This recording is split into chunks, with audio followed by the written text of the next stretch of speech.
Don't. Sorry.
Check 1, 2.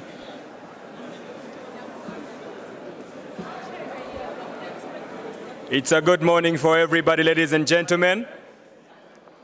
Distinguished guests, ladies and gentlemen, I seek your indulgence that we take our seats.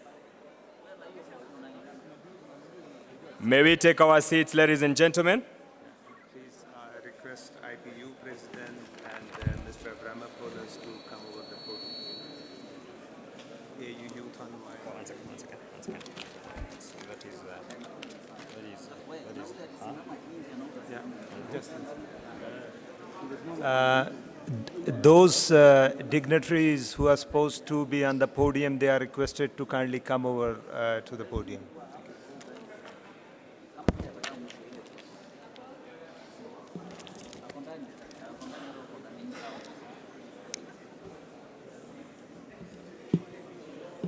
Allow me to take this opportunity, ladies and gentlemen, once again to welcome you to the opening session of the African Regional High-Level Conference on Counter-Terrorism and the prevention of violence, extremism, conducive to terrorism.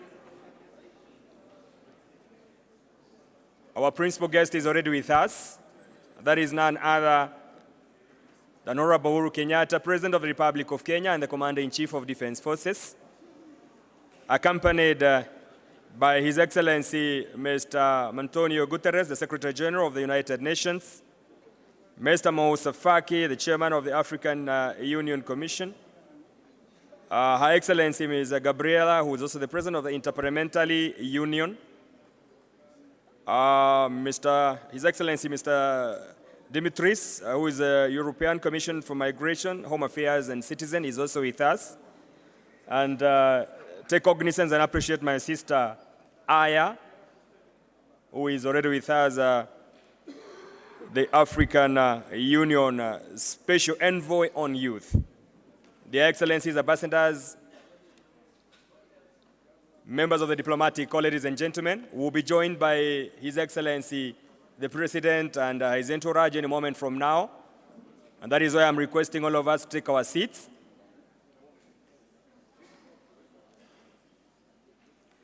It is a good gesture that when the Excellencies will be joining us into this conference, I would request and I will urge all of us who will be upstanding, I will make an announcement for us to be upstanding, to accord the respect that our distinguished guests deserves. Once they join us at the main dais, I'll hand over the program to my co-host, who is none other than the Under-Secretary General, His Excellency Ambassador Viladomil, who will take us through the program. I will also seek your indulgence that we also manage our phones. Let us manage our phones. We're almost moving on to our formal program. Let us manage our phones.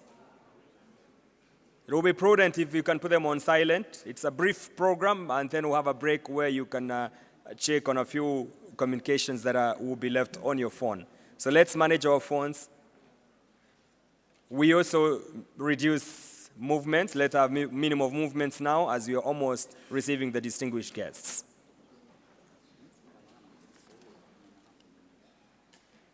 We are glad as a country for hosting these very important program, since we know the United Nations is taking a leading role in assisting member states in their efforts to prevent and counter terrorism, including violent extremism conducive to it.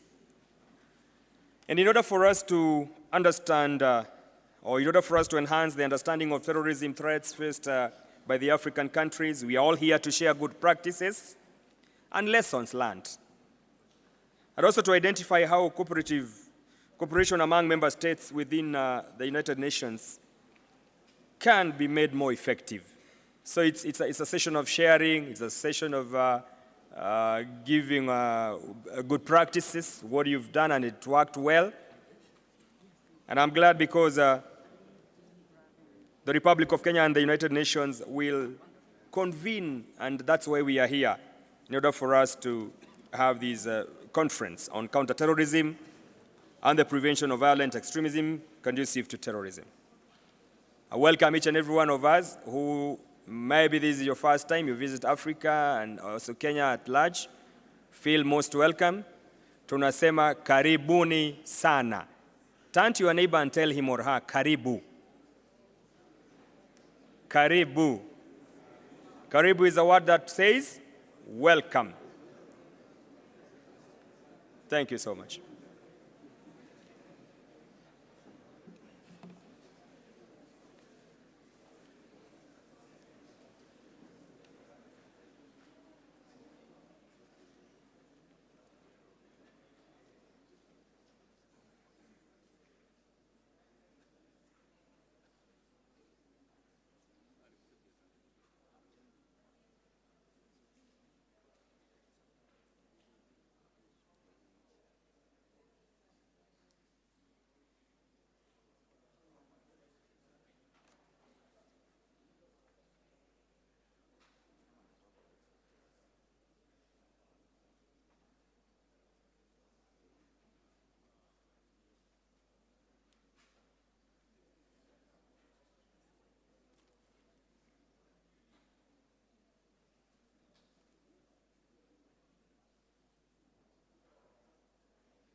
I still can see some few friends, distinguished ladies and gentlemen, standing. Kindly, if you don't have a reason of standing a distinct role that you're doing, kindly may you take your seat so that we are set to receive their excellencies. Kindly. And still see some few of us standing. Thank you. I've seen a number of you sitting now. Asante.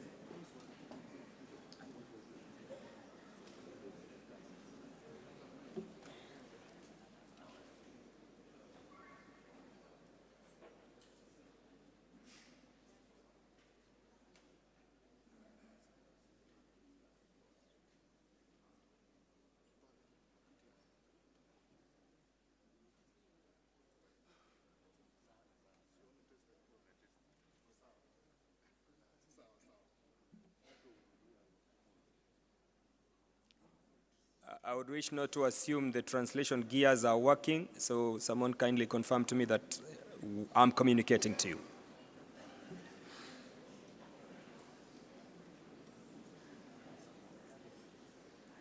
Are we sorted? Thank you so much. Thank you so much.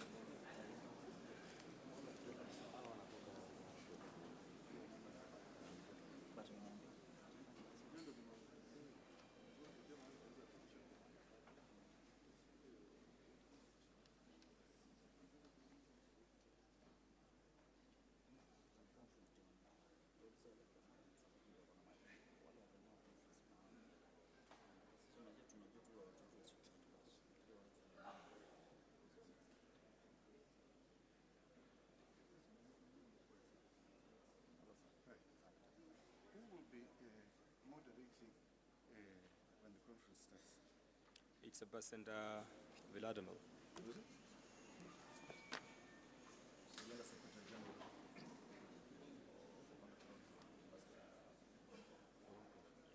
tell you what we want.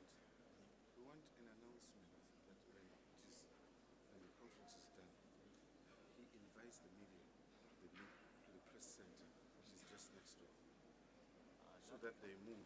Yes, and since they are with the excellency on the other side, so that will be done, as you say. When the conference is coming to an end, I'll remind the person. Yes. Because now the briefing is coming at the end, not at the start. Yeah. Yes. I'll remind you. Please. I'll do that. And who, you said Voronkov is the one who's going to do it? Yeah, he's now the moderator. Yes. Hello, Nasser. Yeah.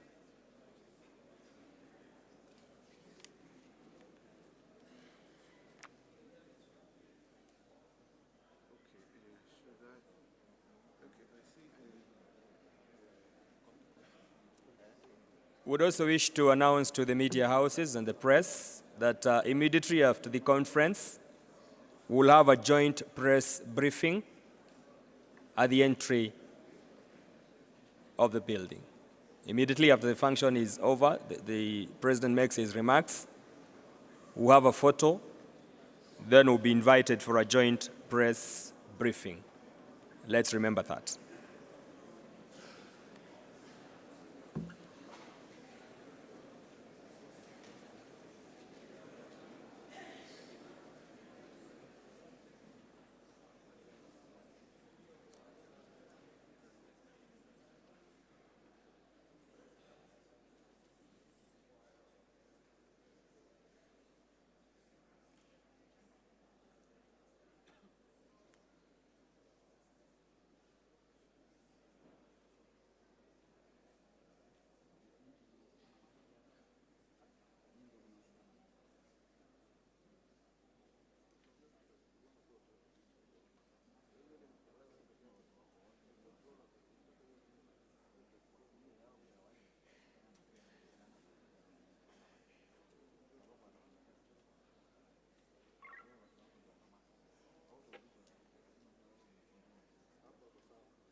Madame la Présidente.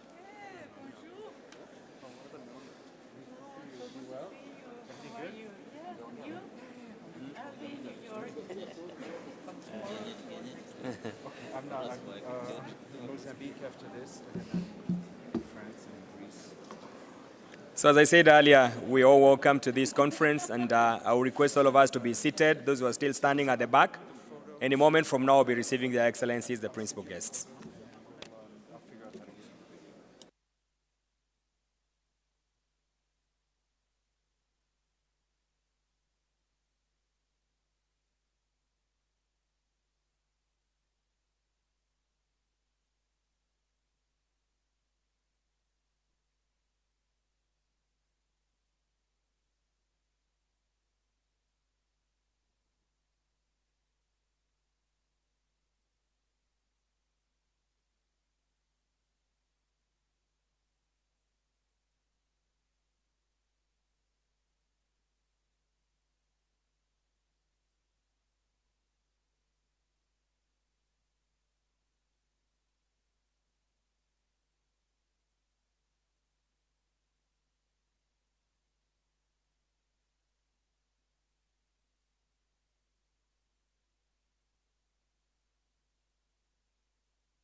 So as I said earlier, we are all converged here in order for us to share our best practices that we've been handling in our states. And this issue is not a one-state problem.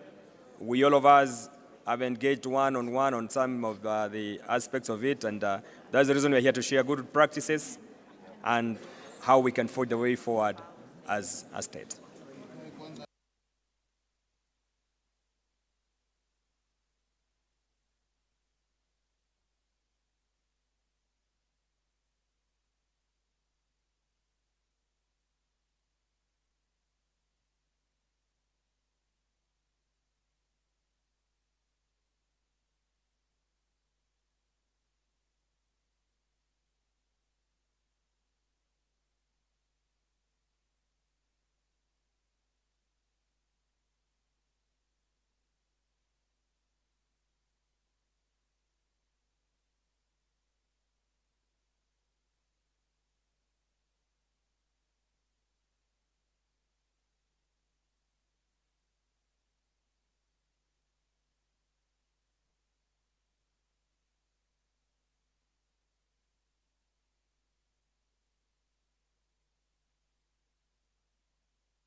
is having their bilateral talks, and we'll indicate to you later what understandings they will sign. So at the moment, they're having a bilateral talk between the distinguished ladies' guests, and later they will join us in a moment's time.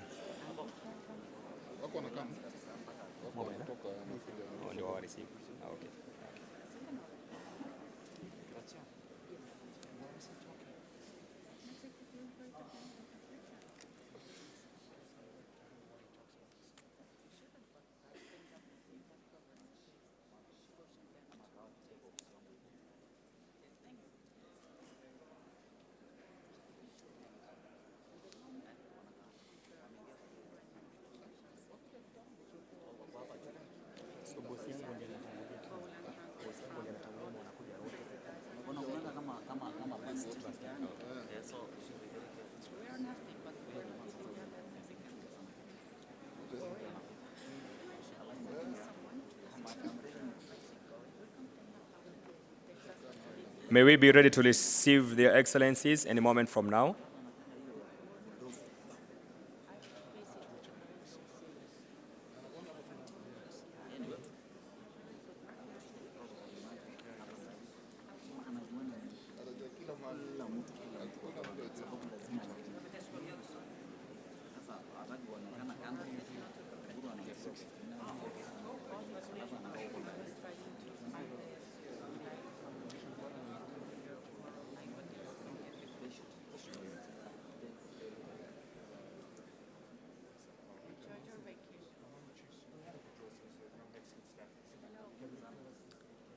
Distinguished ladies and gentlemen, may we be upstanding for His Excellency Honorable Uhuru Kenyatta, President of the Republic of Kenya and the Commander-in-Chief, and His Excellency Mr. Antonio Guterres, the Secretary General for the United Nations. A round of applause, ladies and gentlemen.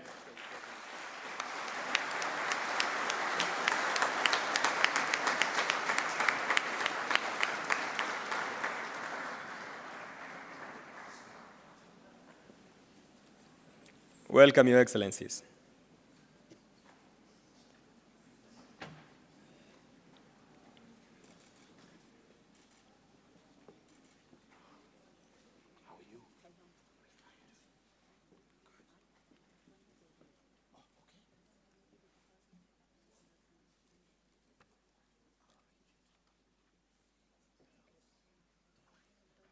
With your permission, Your Excellency, ladies and gentlemen, may we be seated.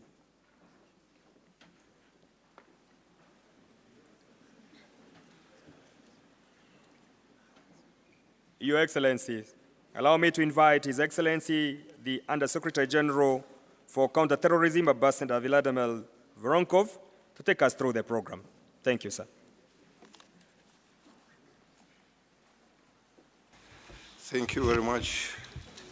I call to order the African Regional High-Level Conference on Counter-Terrorism and the Prevention of Violent Extremism conducive to terrorism. Your Excellency, Mr. Uhuru Kenyatta, President of the Republic of Kenya, Mr. Antonio Guterres, the Secretary General of the United Nations, we are honored by your presence here today on the occasion of the conference. Excellencies, ladies and gentlemen, I would also like to extend a warm welcome to all participants in this conference. Over 1,130 participants from 185 member states, international and regional organizations, civil society organizations, and United Nations entities are participating in the conference.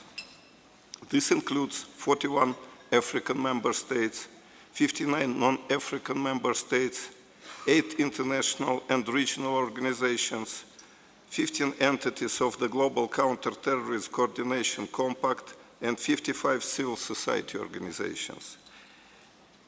In addition to this opening segment, the conference comprises 4 thematic sessions reflecting the priorities of Africa for improving international counter-terrorism cooperation, and the prevention of violent extremism conducive to terrorism. There is also a closing segment.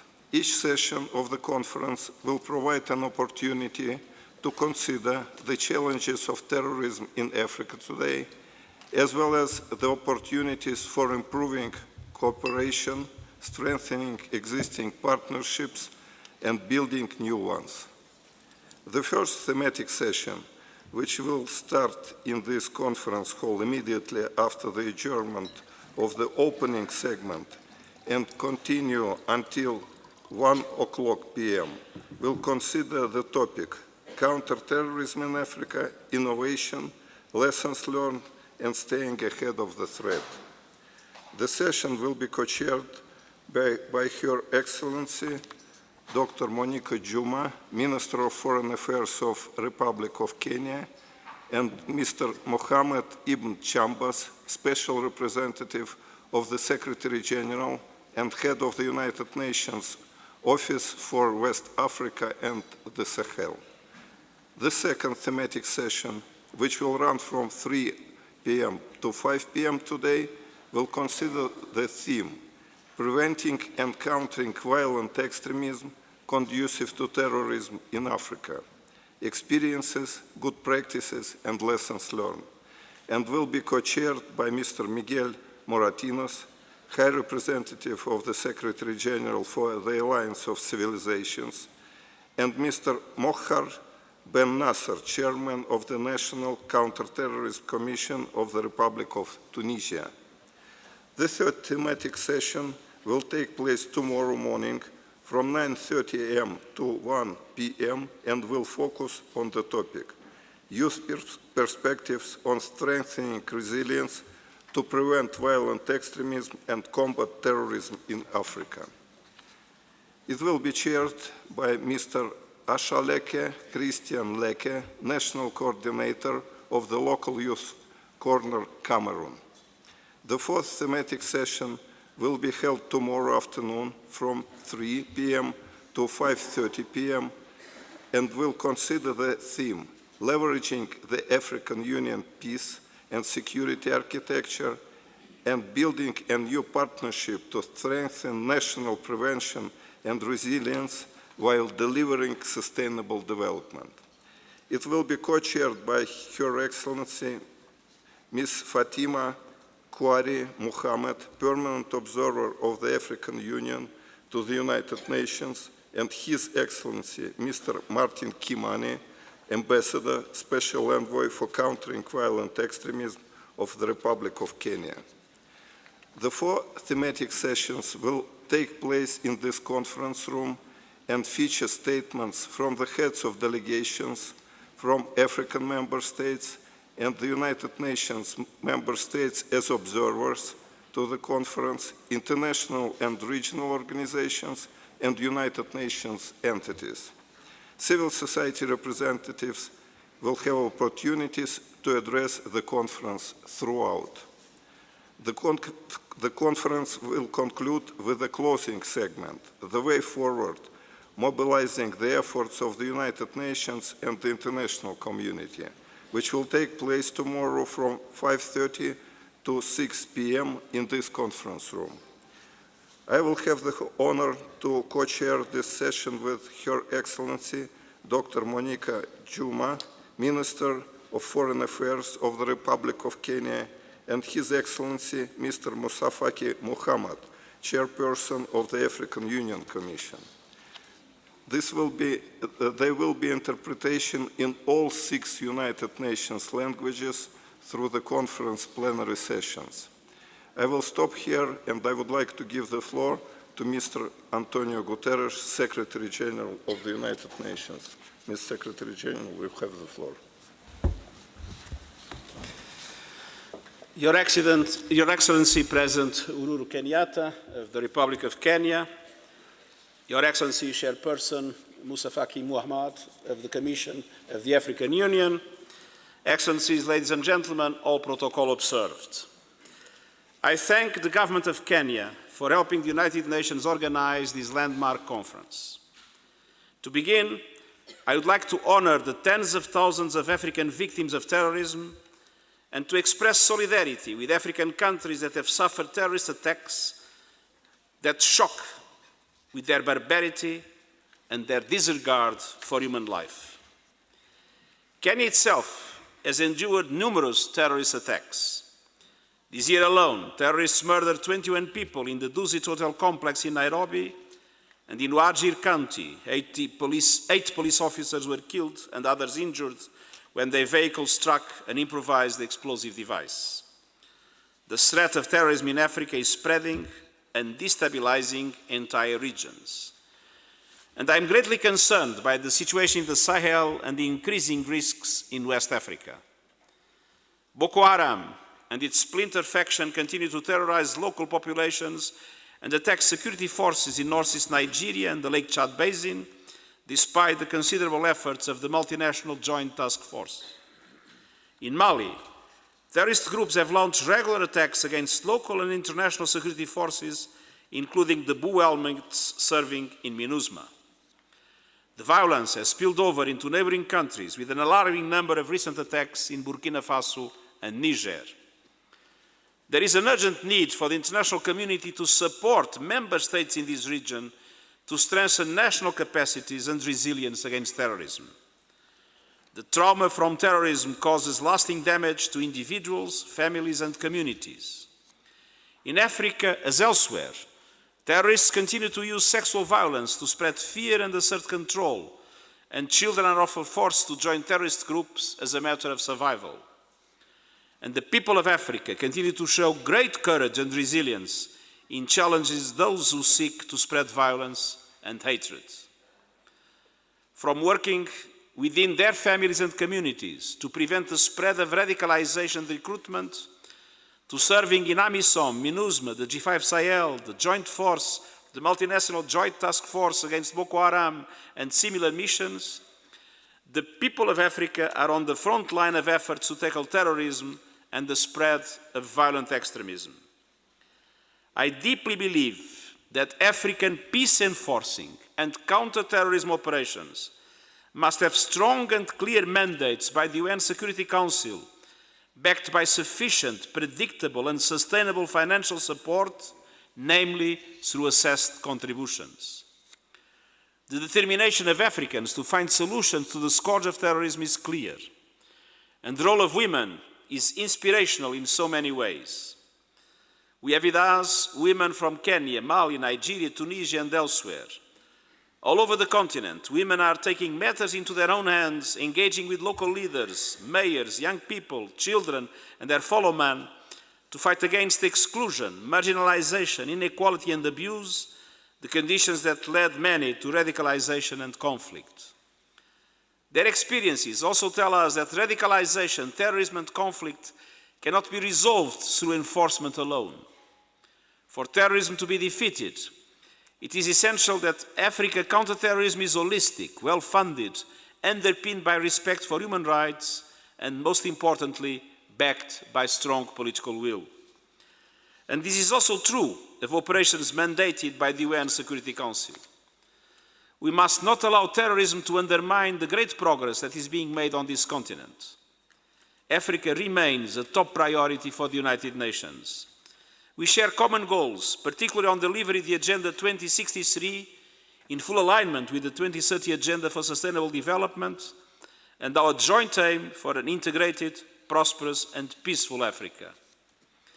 In these efforts, the United Nations works closely with the African Union and the regional and sub-regional coordination mechanisms represented here today. We believe in African leadership to develop African solutions to African problems. And so I'm delighted to be here to demonstrate my full support for the aims of this conference. Let me outline what I hope it will achieve over the next 2 days. First, I would like to see the development of new and strengthened partnerships, both between African states and between Africa and the rest of the international community, to tackle the threat of terrorism and violent extremism. There are many excellent examples of African countries working together to share counter-terrorism information, expertise, and good practices, such as the innovative cross-border initiative on preventing violent extremism along the Kenya-Ethiopian border with the support of the United Nations. But I believe that more can be done to expand these partnerships and networks and to unify this continent and the wider global south against the threat of terrorism. The transnational nature of terrorism and violent extremism underscores the vital importance of multilateral cooperation to detect, identify and disrupt violent extremism and to bring terrorists to justice. This is why I convened the first ever high-level conference of heads of counter-terrorism agencies of member states in New York in June last year.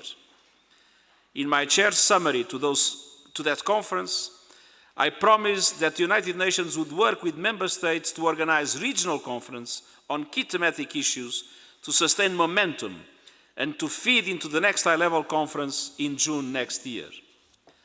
This is the third such regional conference and the only one where all member states have been invited. And this is because this conference can help to mobilize the entire international community to strengthen its political commitment and provide resources and expertise to support African counter-terrorism efforts. Second, I hope this conference will underline the continuing need to address the drivers and enablers of violent extremism conducive to terrorism.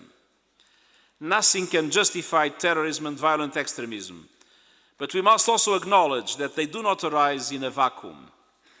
Narratives of grievance, actual or perceived injustice, and promised empowerment become attractive wherever human rights are being violated, good governance is being ignored, and aspirations are being crushed. A study from the United Nations Development Programme on the threat of violent extremism in Africa found that lack of education and poverty were factors behind radicalization. But the final tipping point was often state violence or the abuse of power. There needs to be a renewed and sustained focus on prevention, including addressing the underlying conditions that cause young men and women to be lured by terrorism. This includes preventing conflicts, addressing fragility, strengthening state institutions and civil society, building durable peace and promoting sustainable development to tackle the poverty, inequality and lack of opportunity that feed despair. Third, this conference is an opportunity to explore how we can put even greater emphasis on encouraging bottom-up local solutions to the challenges of terrorism and violent extremism in Africa.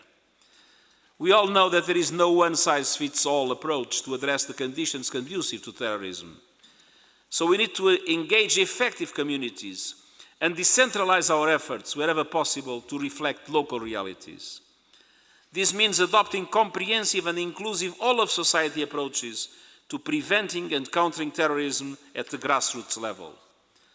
We must fully engage women who play multiple roles in relation to violent extremism and its prevention, as victims, as those recruited and radicalized, but most importantly, as influencers and leaders in prevention and agents of peace. The meaningful inclusion of women will also strengthen our own responses. Common to each of these groups, regardless of their ideology, is the subjugation of women's and girls' rights. And this is not a coincidence. It is foundational to their creed, and for this reason, gender equality must be equally central in our response. And we must support civil society organizations to deliver tailored programs to strengthen community resilience and turn vulnerable individuals away from violence. I'm delighted to see so many civil society representatives here today who have unique knowledge and access to their communities across Africa. Fourth, I hope this conference considers practical ways to harness the creativity, energy and power of young people to strengthen resilience against terrorism and build more peaceful, just and inclusive societies. 3/4 of Africa's population of over 1.3 billion are under the age of 35. Nearly half are under the age of 15. We know that in Africa, as elsewhere around the world, creating jobs and expanding opportunity for young people are major challenges. And we also know that youth unemployment not only limits personal fulfillment and drains away hope, it also undermines social cohesion and could threaten security. We need to make a strategic investment in these young people through increased education, training and employment opportunities.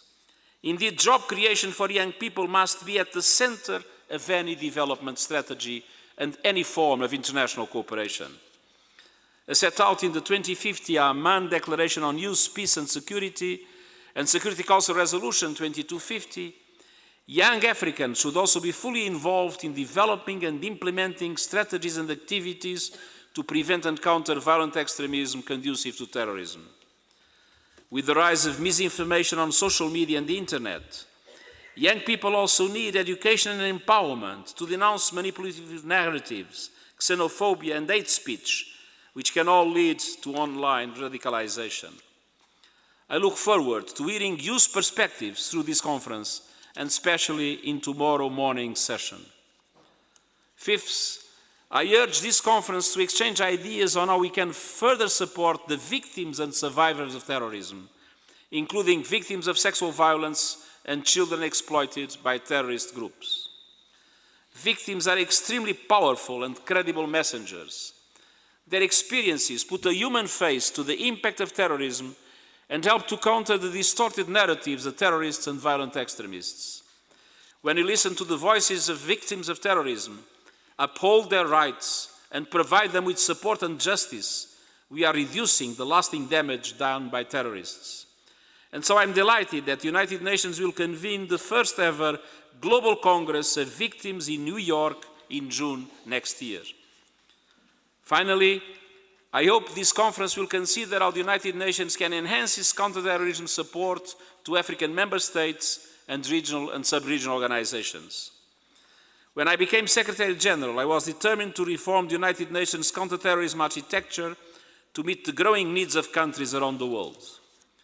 The establishment of the UN Office of Counterterrorism and the UN Global Counterterrorism Coordination Compact means we have a clear framework and solid platform for our work. We have prioritized capacity building projects for African countries on issues such as mitigation of the threat of foreign terrorist fighters, empowering and engaging youth, countering terrorist financing, and improving aviation security. I recently launched a major multi-year program to assist member states in countering terrorist travel, which initially focused on the Horn of Africa and Sahel regions. But there is more we can do, and I look forward to hearing your suggestions. Excellencies, ladies and gentlemen, Africa is increasingly the new front line in the global struggle against terrorism and violent extremism. Yesterday, I saw as a local community ravaged by violence and radicalization can turn things around. It took commitment from community leaders, young people, local government and beyond, but it was possible. It took years, but it was possible. And most important, it took political commitment. We can learn a lot from the determination, unity and courage of the people of Kamukunji. We should aim to reproduce the wisdom of those in power and who saw what was happening in the community and help to raise them up. The United Nations was also there to help, but it was local leaders who led the way. African states have made considerable efforts to implement the United Nations Global Counterterrorism Strategy and the Plan of Action to prevent violent extremism at national and regional levels, including through the African Union Peace and Security Architecture. It is now time for the international community to step up and provide the financial and technical resources needed to support African-owned and African-led counterterrorism efforts while fully respecting human rights, the rule of law, and gender considerations. The United Nations remains fully committed to working with all of you to address the evolving threat of terrorism and violent extremism and to help build a more secure and prosperous future that all Africans deserve. I wish you a productive conference, and I thank you.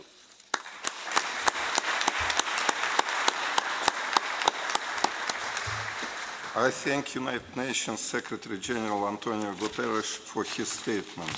And now I give the floor to His Excellency, Mr. Moussa Faki Mohammed, the Chairperson of the African Union Commission. You have the floor, sir. Your Excellency Uhuru Kenyatta, President of the Republic of Kenya, Your Excellency Antonio Guterres, United Nations Secretary General, ladies and gentlemen. I am very pleased to participate in this important African regional high-level conference on counter-terrorism and prevention of violent extremism conducive to terrorism. I want to underscore the timeliness of this initiative and wish to thank His Excellency President Uhuru Kenyatta for the warm welcome, and the United Nations Secretary General Antonio Guterres and the UN system, which is co-organizing this global conference. It is no coincidence that this conference is being held in Nairobi, an important global diplomatic and economic hub. Kenya, this hospitable land, has suffered more than many of the unspeakable impact of terrorism. But Kenya refused to remain a victim. This country has become to play a leading role in the fight against terrorism in the continent. Ladies and gentlemen, it is obvious that terrorism and the violent extremism has become the biggest evil of our times. It's a global and shared cause. Africa has not been spared, and in fact, violent extremism and terrorism has taken firm root in different parts of the continent, like the Horn of Africa, the Great Lakes, the Lake Chad Basin, Libya, and the Sahel. But despite this fact and our meager resources, Africa and the governments concerned did not resign to inaction. The responses of Africa to violent extremism and terrorism are multiple, multifaceted, and multidimensional. The African Union established the African Center for Study and Research on Terrorism, located in Algiers, to establish a platform for serious work in the area of understanding the root causes of this phenomenon. Other responses include the Nouakchott process, the Djibouti process, which are both platforms for cooperation and intelligence sharing between intelligence and security services. Similar cooperation for police services on the continent also exists. The African Union also supports regional operational responses, such as the multinational Joint Task Force in the Lake Chad Basin, AMISOM in Somalia, and the G5 Sahel Force. But this is no ordinary enemy. Countries are now forced to address competing priorities between development and security. I'm just coming from Niger, where the African Union held an extraordinary summit to officially launch the world's largest economic integration and trading bloc, the African Continental Free Trade Area Agreement. Niger embodies the paradox of many Sahel countries forced to devote more than a third of their national budgets to fight terrorism at the expense of development. These countries, already faced with the devastating effects of climate change, migration, and cross-border criminal economies from the trafficking of drugs, human beings, and even arms. That is why we insist that the United Nations Security Council, with a mandate to ensure global peace and security, should assume its responsibilities by allocating resources to fight terrorism in Africa. However, the security response alone is not the answer. The response should be sustainable development in line with Agenda 2030 and Agenda 2063. That is why the African Union and the United Nations are now implementing a framework agreement for both peace and security and development as part of a holistic response to these shared global challenges. I want to express my deep appreciation to the unfailing personal commitment of the UN Secretary General, my dear friend Antonio Guterres, in addressing these issues. This meeting also offers us a unique opportunity to galvanize this needed international cooperation. I welcome the goals and objectives of this conference to promote better understanding and cooperation amongst all United Nations member states. In doing so, we also demonstrate our commitment to multilateralism at a time when it is particularly under threat. I wish to commend the UN Secretary General for the global counter-terrorism strategy, which calls for united action.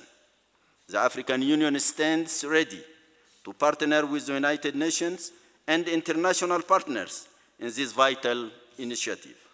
In this regard, I wish to thank our international partners for their continued support.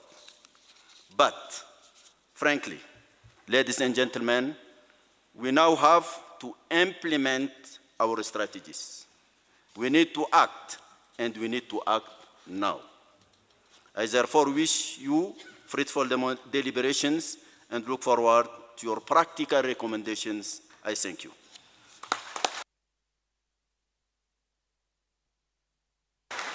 I thank His Excellency Mr. Moussa Faki Mohammed for his statement.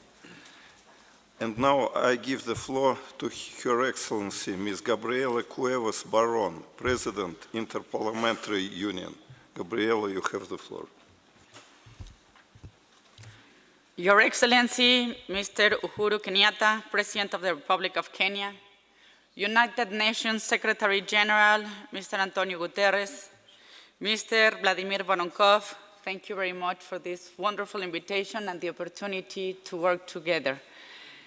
Mr. Moussa Faki Mohammed, Mrs. Ayachevi, Mr. Dimitris Aramopoulos.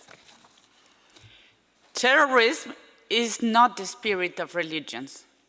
No God would express himself through hatred and death. Terrorism is not a strategy of politics. It is to use fear as an instrument of manipulation, division, and human degradation. Terrorism has only one ideology: violence as a means, the demoralization of society as an end. Terrorism not only attacks its victims, it wants to destroy the heart of every nation. For decades, we have received a lot of information about terrorism. And now, even more, when communications are faster and more accessible. But I suggest that to have a more precise analysis, we focus on the data. According to the Global Terrorism Index published by the Institute for Economics and Peace, first fact, less than 3% of terrorist attacks occurred in the OECD countries, for we can see that their effects are huge. An important aspect, let's go to the causes. IEP found an important correlation between terrorism and socioeconomic factors, such as youth unemployment levels, trust of the press and democracy, drug-related crimes, and attitudes to immigrants.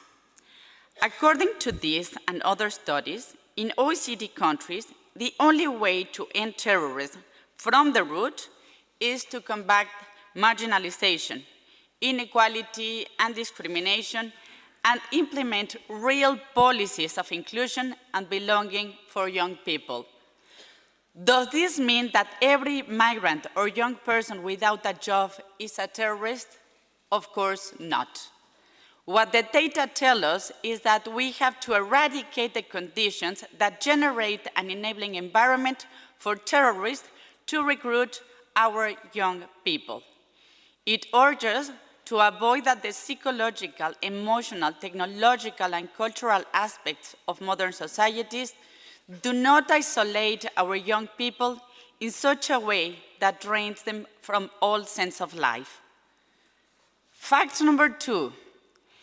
On the other hand, 97% of the attacks are less visible because of the frequency with which they occur and because they are in countries where, sadly, we get used to listening or reading about death and conflict. In this, the media has a great responsibility. Indifference is the seed of terror. For example, in 2016, 75% of the deaths caused by terrorist attacks were concentrated in 5 countries. The causes. In these countries, terrorist activities are associated with instability and conflict, corruption, lack of respect for religious or human rights, the prevalence of organized crime networks, and state-perpetrated violence, among other factors. From this data, it appears that we have a main task: peace building through national and international institutions. Is the fight against terrorism that our governments and multilateral institutions carry out every day to achieve peace sufficient? Not at all. Yes, this combat is an indispensable task. It is urgent to dismantle the terrorist groups that every day represent a threat and that they kill around 25,000 people every year. But if we want not only to fight, but to eradicate terrorism, our actions must go deeper. That is, we must also eradicate the causes that give rise to terrorism, the reasons why thousands of young people are willing to kill others. We have to build a sustainable peace. Now, what do we mean by peace? Peace is not only the absence of violence. Peace occurs where institutions do not humiliate their citizens. That is, where they are guaranteed access to goods and rights that allow them to develop their life plan, regardless of their origin, skin color, political or sexual preferences. To live in peace, in accordance to IAPE findings, in a sustainable peace that lasts over time, it is essential to create and maintain certain conditions: a well-functioning government, equitable distribution of resources, free flow of information, good relations with neighbors, high level of human capital, acceptance of the rights of others, low levels of corruption, a sound business environment. Okay, but how to achieve it? What should we do? First, understanding the phenomenon from an integral perspective and attending the causes that originated. The most important task. The policies that are giving good results in OECD countries are those aimed to inclusion, a direct work with communities that have been marginalized, at the generation of educational and work opportunities. Inclusion is not only the mandate of the 2030 Development Agenda, it is a moral imperative. Second, the strengthening of governmental institutions is urgently, particularly in those countries that are in armed conflicts or that recover from them. The countries where the highest homicide rates and those countries where there are constant terrorist attacks have in common a serious institutional weakness. In this sense, as a parliamentarian, as president of the Interparliamentary Union, first, it is essential to end corruption and have more efficient governments capable to respond to citizens' demands. Second, institutional redesign. We cannot continue to govern our 21st century planet with institutions that were designed 3 centuries ago. We need to change our governance models for more effective, inclusive, and more representative ones.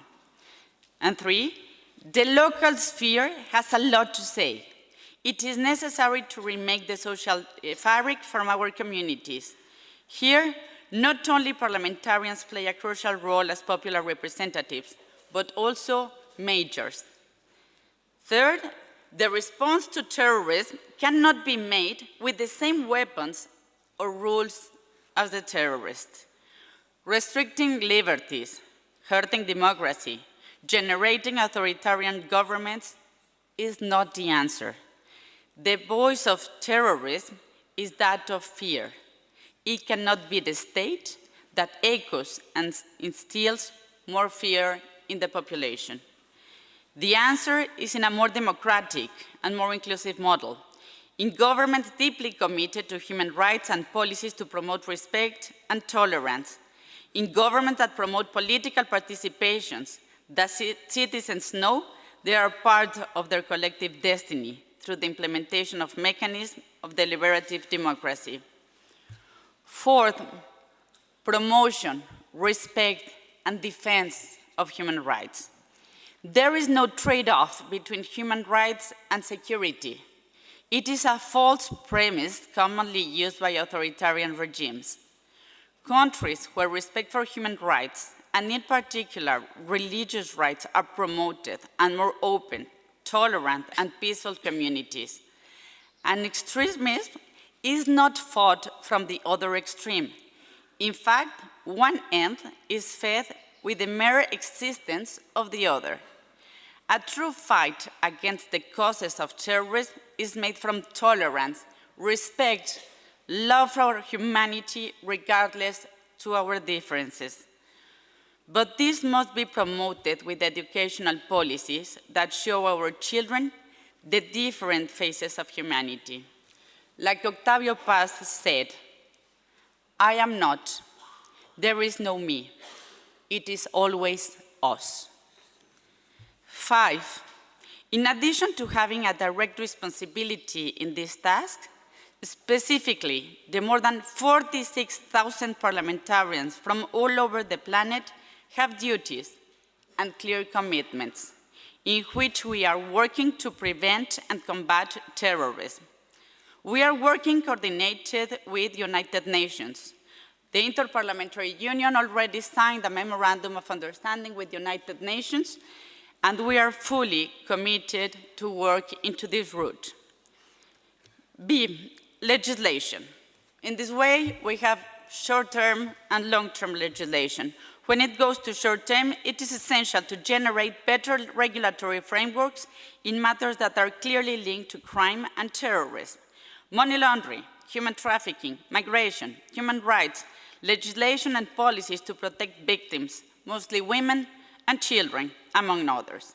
But also we have a long-term responsibility in institutional design, new institutions for the new challenges.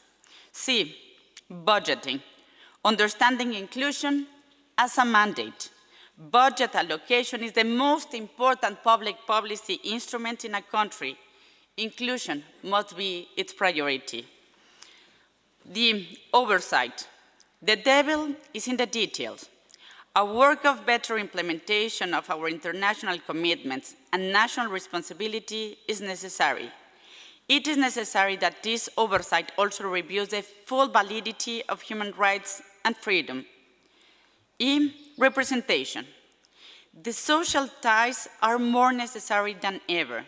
That's where we learn our values and grow. That's where we understand the value of the community.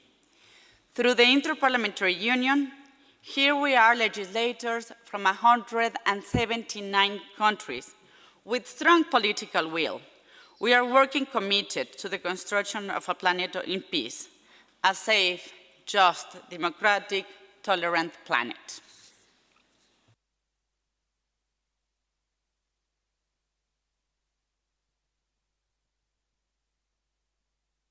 I would like to thank Her Excellency Ms. Gabriele Cuevas for her statement.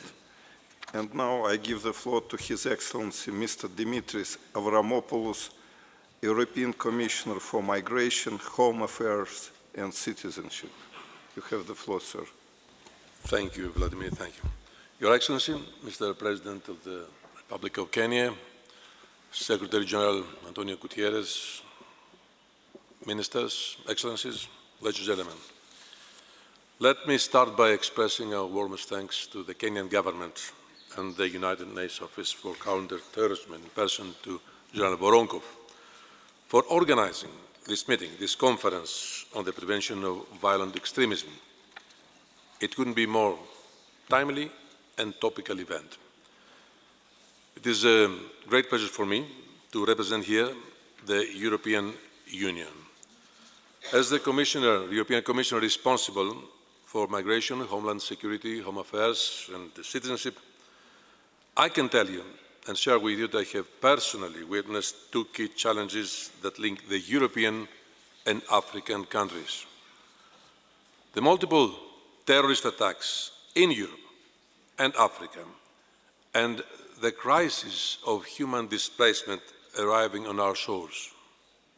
More than ever, Europe and Africa's prosperity and security are intertwined.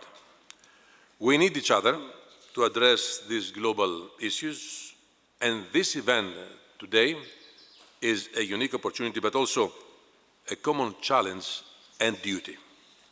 Duty to join our forces in fighting in an effective way violent extremism across the African and European continents. Africa has sadly become another critical front line for our collective fight against terrorism. From the Horn of Africa to West Africa, conflicts are multiplying. Violent extremism is emerging as a convenient ideology, offering simplistic, nihilistic answers to the challenges our societies are facing. On the other hand, climate change, technology, demography, and human mobility are reinforcing this trend. And while all these drivers are becoming more and more interconnected and mutually reinforcing, our response is not there yet. We are still operating in institutional, geographical, or political silos in confronting terrorism. We saw the attacks in Kenya in January, the attacks in Mali in June, the attacks in Tunisia 2 weeks ago, many others before. We see the situation in Libya deteriorating. We cannot effectively cope with these risks in our efforts if our efforts remain fragmented. Fragmentation makes us all equally vulnerable. This was, believe me, a hard lesson we learned in Europe. And at the beginning, we tried a lot in order, first of all, to convince our family, member states of the European Union, to start cooperating together, to exchange information, and show mutually trust to each other. No single nation, institution, or organization can defeat terrorism in Europe, in Africa, or anywhere else. Terrorism does not recognize, negates borders. The Internet is our most important battleground nowadays. Maybe Daesh has been defeated on the ground, but not on this battleground of Internet yet. That is where I devoted a great deal of attention since day one of my mandate as Commissioner. In the year 2015, we took the initiative to set up the EU Internet Forum, where the biggest, the most important Internet platforms were invited, and they responded positively. They worked with us in full trust and understood the need to act against terrorist content online.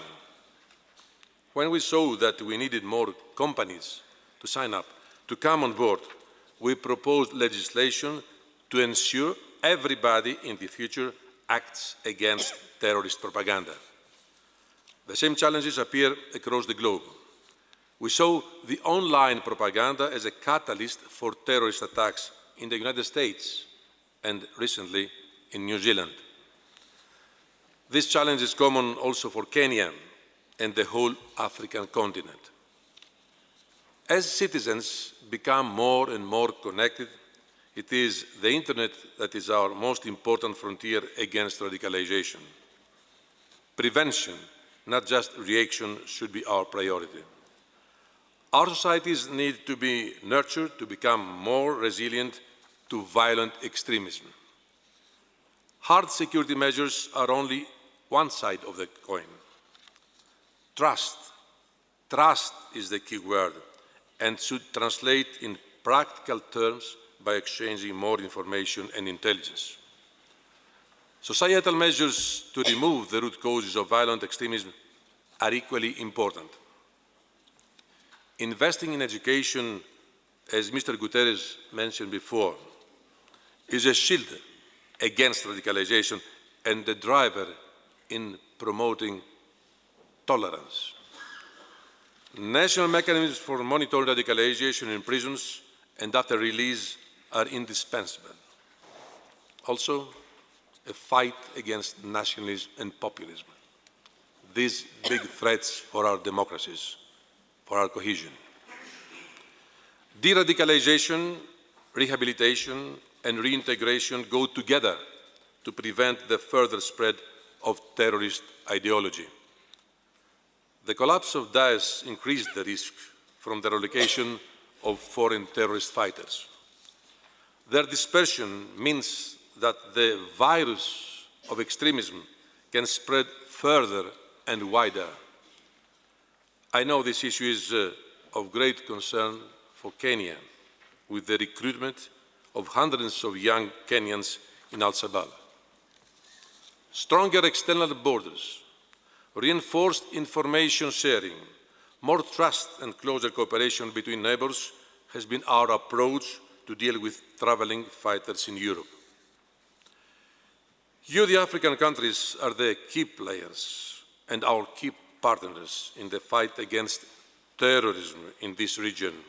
And we are ready, believe me, we are ready to share the lessons we learn and our resources to reinforce your efforts.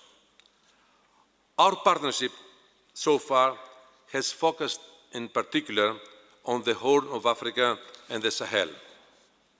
These regions have already benefited from EU cooperation programs to strengthen the security capacities of national and regional authorities, but also to help remove the root causes of instability and violent extremism.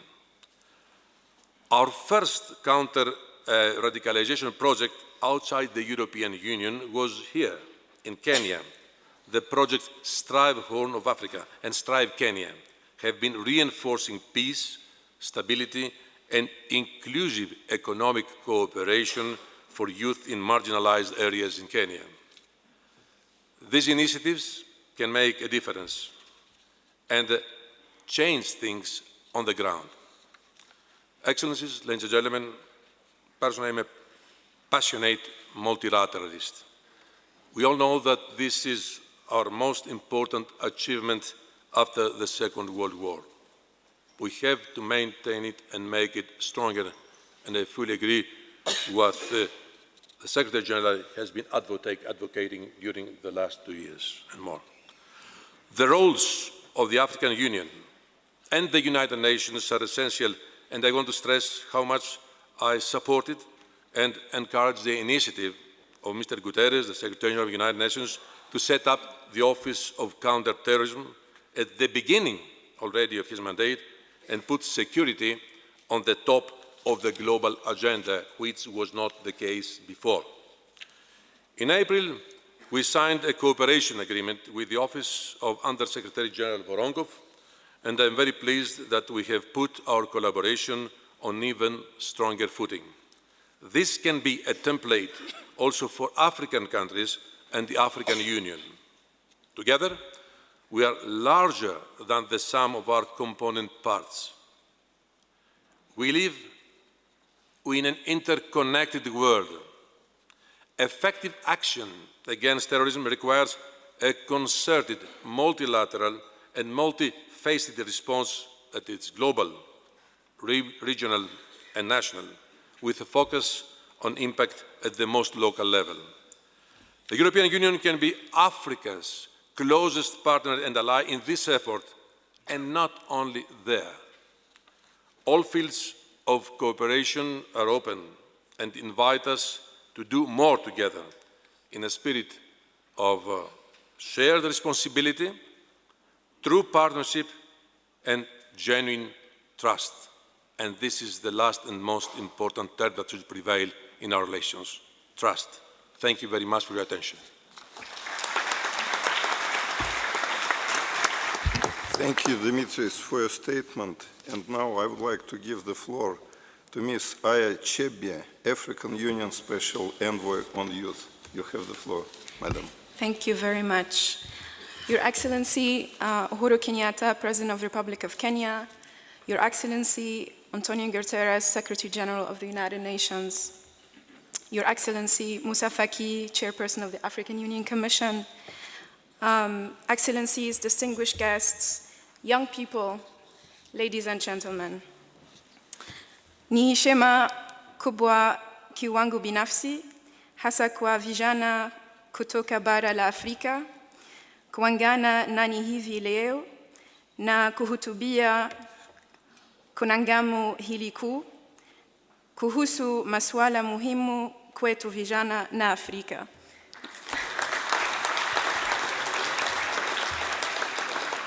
Your Excellency, I hope I did justice to Kiswahili, which I love very much.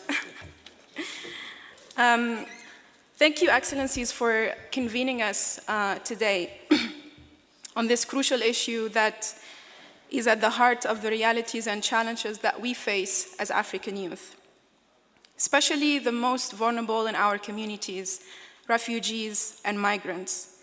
This high-level conference and what has gone into making it a success shows that our hearts are in the right place. I wish to also commend His Excellency, the President of Kenya, whose government has passed into law policies that deal with some of the root causes leading to violent extremism, including the anti-hate speech laws, the Nyamba Kumi Initiative for Community Vigilance, and also the establishment of National Counter-Terrorism Center under the leadership of Ambassador Martin Kimani. The government of Kenya has additionally ensured that issues of peace and security are at the core of the national youth policy, which is almost being finalized. I also look forward to the National Youth Index, which will help track youth development in all counties in the country and ensure a more holistic and meaningful engagement, even as the government mobilizes youth to be key actors in actualizing the Big Four agenda.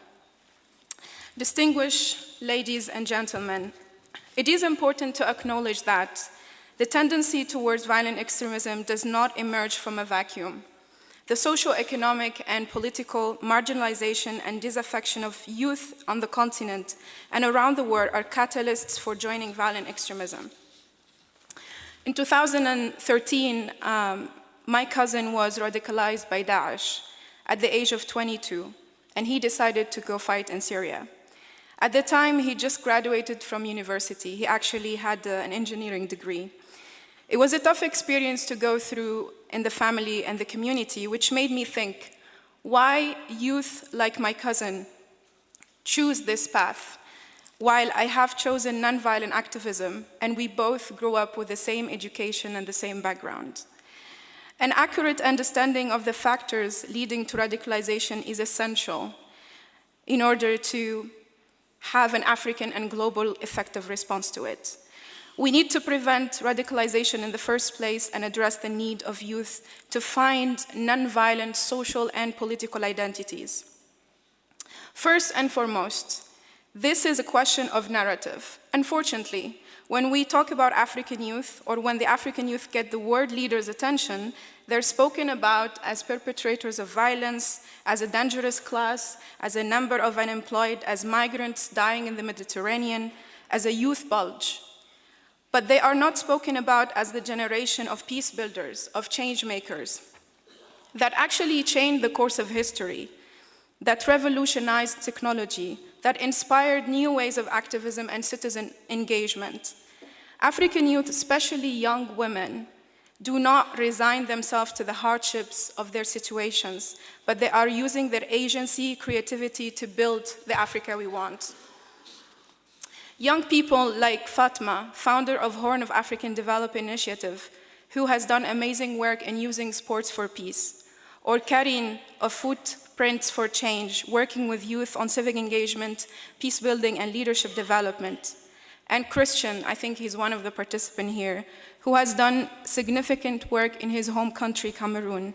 And these are just few examples to note as badass agents of change. And many more have been organizing in various grassroots peace networks. Narratives become a place of belonging and identity to many of our young people. So there is a danger of the victimization, disempowering narrative that overlooks youth agency, and it's used by violent groups to recruit. Many young people have internalized the idea they are marginalized, they have no voice, and now perceived to be heroic when they join the extremist groups. Why don't we make them heroic without joining violence to be that hero? I think our definition of demographic dividend should be about youth as a human capital, talent, energy, creativity, the driving force of our continent. We must change the narrative about African youth. Let us see African youth as a collective, positive actor amongst the most informed, the most resilient, the most educated generation Africa has ever seen. And if you don't disagree, Excellencies, the coolest generation.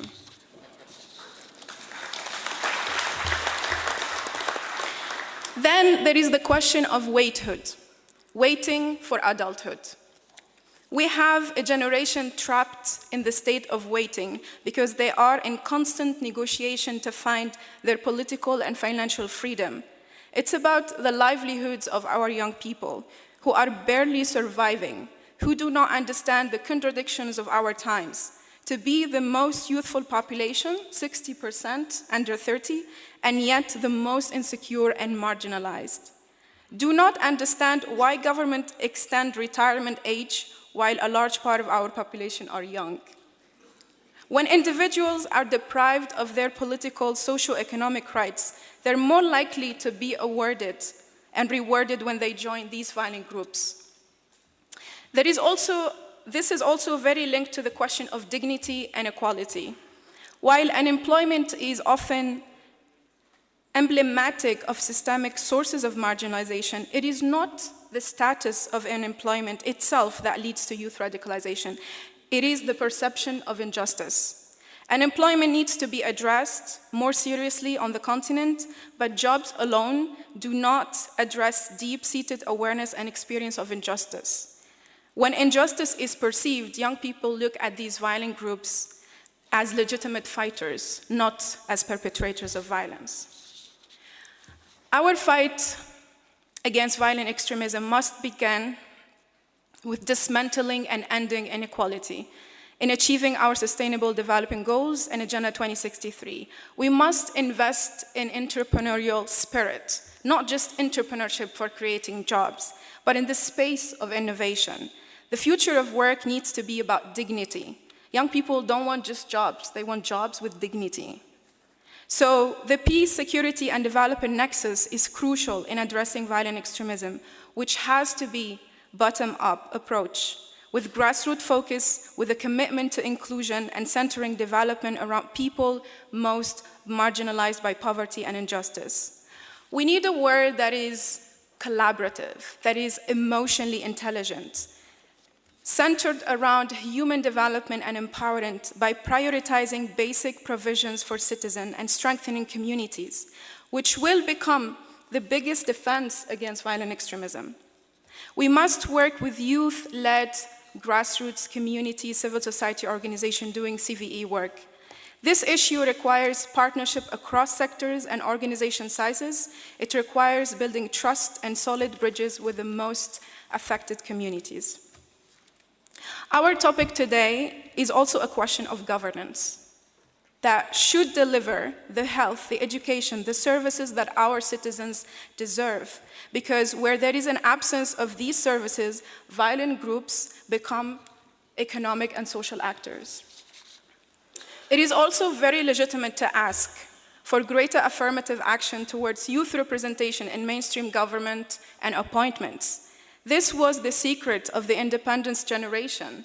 Our key leaders joined governments when they were in their youth and had a chance to learn the ropes and to be mentors. So this is an intergenerational collaboration. It is time for young people to lead. Our leaders engage the youth and listen to their grievances. Defining youth by age particularly is problematic. It's deliberately excluding them. It asserts that youth are of tomorrow, not today, denying them a participation in governance. We need to address the political demands of African youth across the continent who are peacefully rising up for their rights. Our government needs to develop holistic socio-economic response where youth are at the heart of policymaking and reform and taking decisions that affect their lives. We also need to promote Pan-African transnational identity and global citizenship. When youth think Pan-African and global, it offers them a place of belonging. It allows a new imagination of the individual and the community. That's why we have to promote the Africa we want as borderless, transnational, multilingual, multicultural community.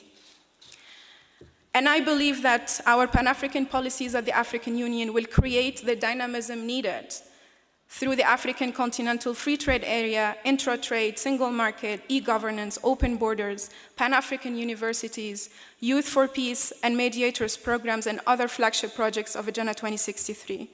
The only way to fight violence and terrorism in our continent is to unite our youth around the Pan-African vision, the space of exchange, knowledge, and solidarity. And as the youth envoy of the Chairperson of the African Union Commission, I am committed to this mission. Our education should instill pride and empower the African child in their African identity and knowledge being produced on the continent. And critical thinking has to remain a necessary skill going forward, because without it, one will not be able to challenge the false ideologies that are at the heart of this problem.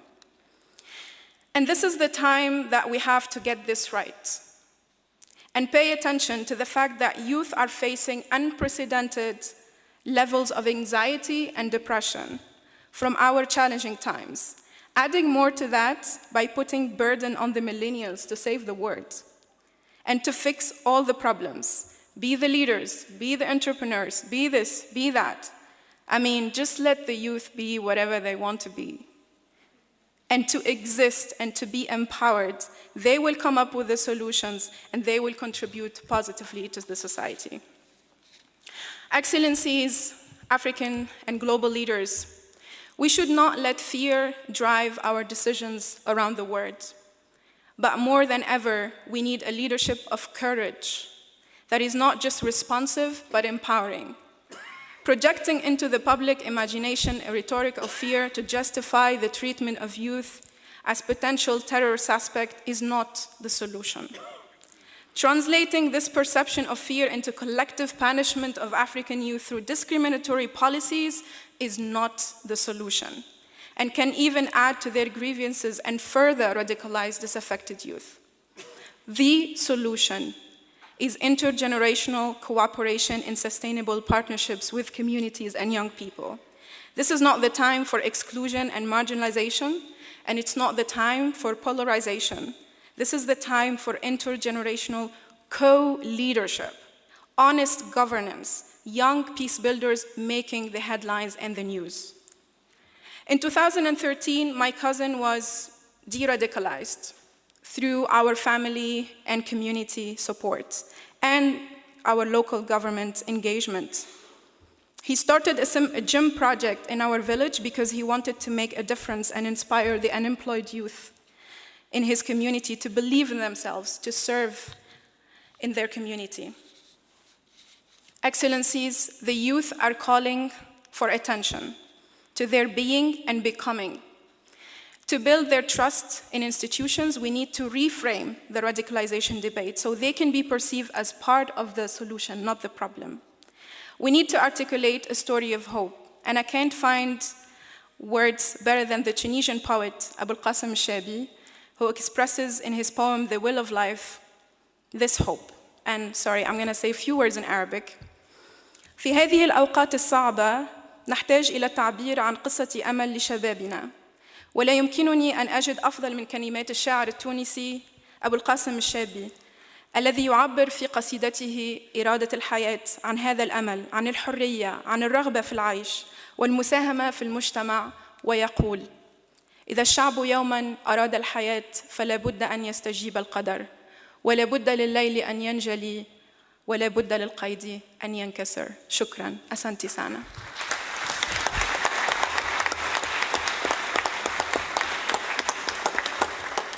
I thank Ms. Aya Chebi for her statement. And now I give the floor to His Excellency Mr. Uhuru Kenyatta, President of the Republic of Kenya.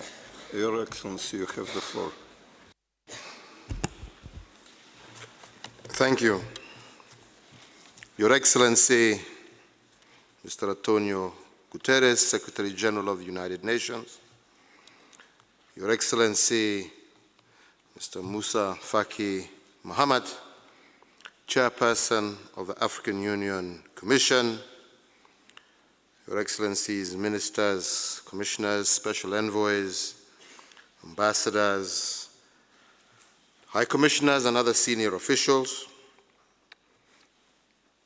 I think after that wonderful and very powerful statement by Aya, we all in this room need to move with speed before we all lose our jobs, because it looks quite clear that the future is here. The future is here. To all distinguished participants, let me take this opportunity to welcome you all to Nairobi and indeed to this conference. Today, we yet again have another opportunity to further exchange ideas on how we can become more effective in countering terrorism and in the prevention of radicalization and extremism that breeds terrorism. I wish to take this opportunity to thank you, Secretary General Guterres, for co-chairing this conference with us. Your presence here is a very clear signal of the high priority that you personally, and indeed the entire United Nations family, places on this agenda. I also wish to thank His Excellency Musa Faki, Chairman of the African Union Commission, for also being here, together with all participants. And I hope that strong and practical proposals emerge in the next 2 days on how the AU peace and security architecture can be strengthened to be more responsive to the terrorism challenges facing our continent. To all distinguished participants present, I urge all of you to utilize the opportunities afforded by this conference to advocate for greater investment and reforms towards combating terrorism. I ask you today to join me in applauding all those who put their lives at risk every day to combat terrorism and keep our lives and freedoms secure, and also to all those who are brave and outspoken champions against radicalization and extremism, piercing hearts with truth despite the dangers to themselves and their loved ones. Let us also pause to remember all those taken from us at the hands of terrorists and extremists, for their sake, and to ensure that they are the last victims of such atrocities. We hold conferences such as these to seek urgent solutions. Excellencies, as with the rest of the world, Africa has suffered greatly at the hands of global terrorism. Terrorist groups, and in particular Al-Qaeda's affiliates, splinter groups, and those it has inspired, have an active presence in Africa, taking territory, disrupting the rule of law and the enjoyment of freedoms, and in some cases even posing existential threats to nation states. Groups like Al-Shabaab and Boko Haram have started showing that they are a cancer that starts in one region or one country and steadily grows from there, eventually having negative effects across not just that country, but neighboring ones within the region. Given this tendency for terror groups to spread their nefarious tentacles across borders, and given their stated goal of continent-wide oppression and subjugation, no African nation can rest easy, and we are all targets in the sight of terror groups. Terror groups have mutated and evolved. They now feature sophisticated public relations arms, covering their extremism and atrocities under the veneer of operating as quasi-governments and providing public goods akin to those provided by the state. They do this not for the benefit of the people subjugated under their tyrannical rule, but as a means of creating a false equivalency and respectability to their criminality. We cannot cede ground to such groups if we hope to build a prosperous and peaceful Africa where freedom and justice reign supreme. A strong state, bold and adequately resourced to combat terrorism and extremism in a way that at all times upholds the fundamental values of our democracies is a prerequisite for security, development, and deepening democracy within our nation states. The continued ability of terror groups to radicalize, recruit, and train our young people, and thereafter deploy them to commit unspeakable horrors, is a wake-up call for all of us, both state and non-state actors, both domestically as well as internationally. International bodies, individual governments, civil society, parliamentarians, the media, the religious sector, and all relevant stakeholders must come together, act in concert, and ensure that we channel the immense talents, energy, and vigor of our youth to the betterment of the world and to advance the quest for the human race. Excellencies, ladies and gentlemen, we need to respond to the profound threat of terrorism with a mix of capabilities and frameworks that are informed by lessons learned and driven with much greater urgency and determination. Our most important and immediate goal is to ensure that Al-Qaeda and ISIS affiliates and surrogates do not hold any territory in Africa. Holding territory is their single greatest source of financing and results in recruitment, training grounds, and also claims of legitimacy.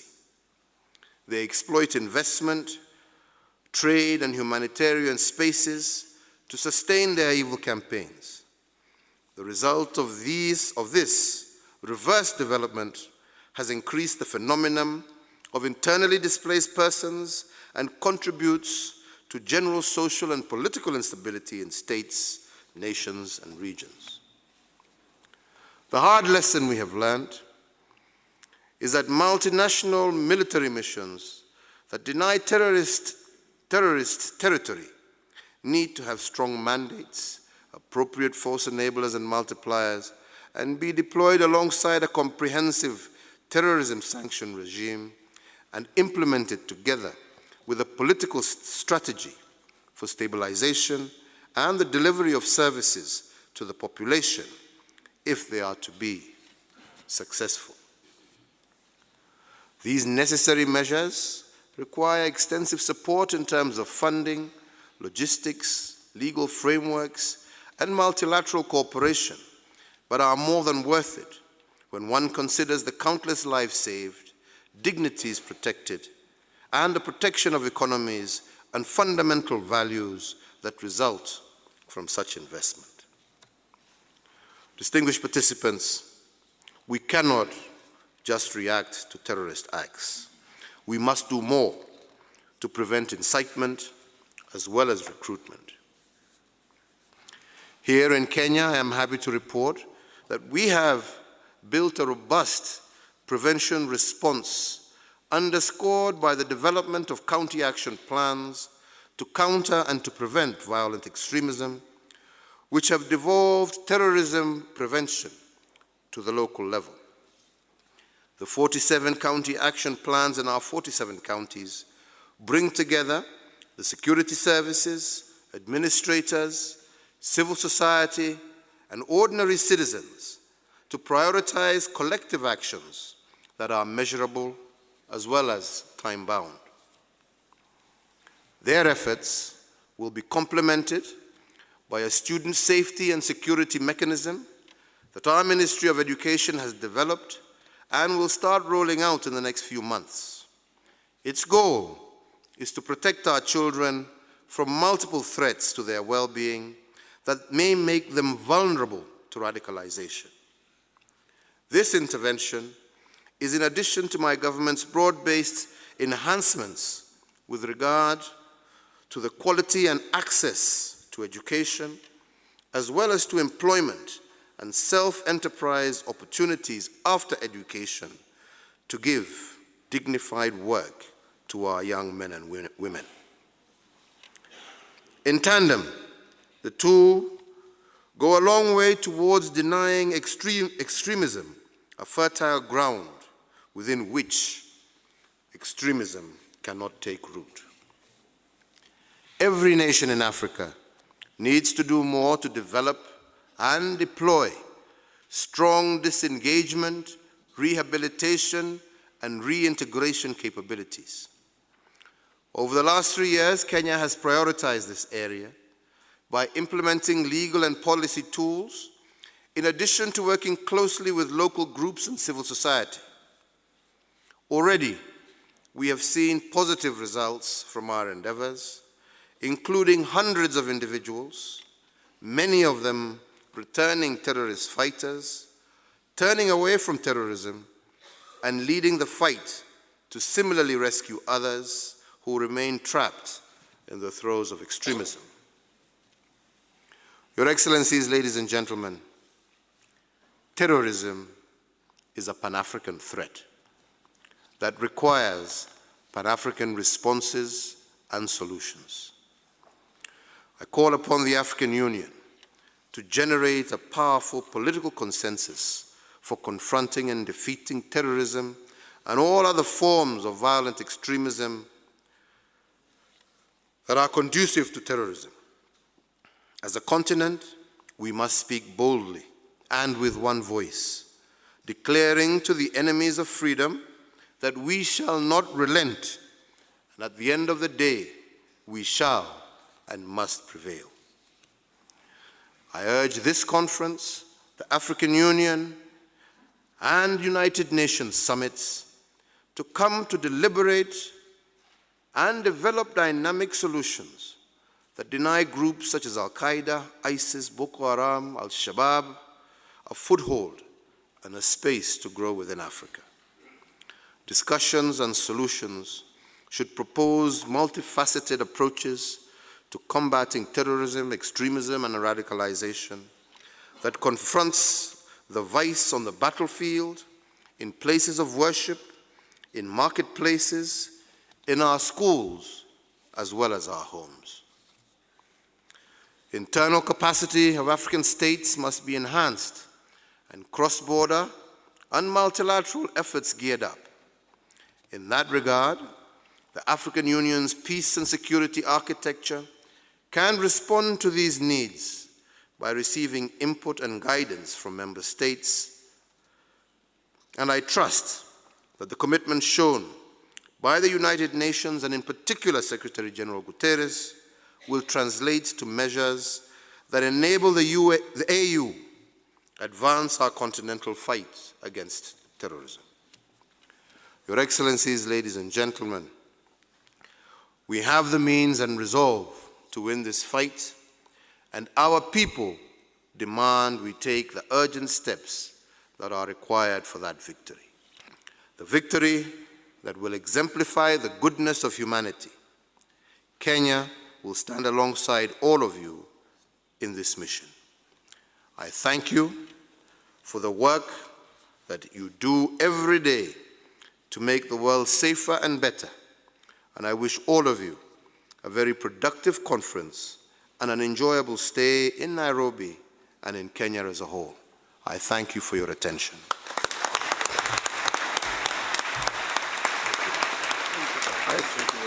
I thank His Excellency President Uhuru Kenyatta for his statement.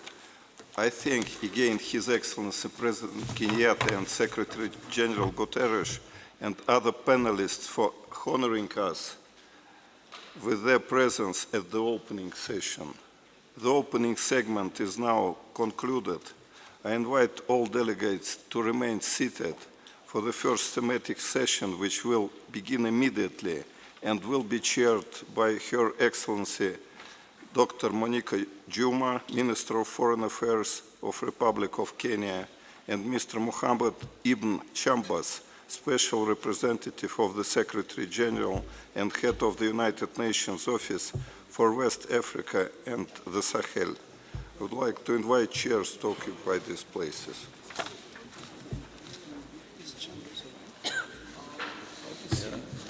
Thank you so much. Will now be upstanding, ladies and gentlemen, for their excellencies to take their leave. With the permission of the host President Uhuru Kenyatta, we request we have a photo of their excellencies and the special envoy, as the rest of us remains behind. We have two bilateral talks and a media brief. Thank you. Thank you.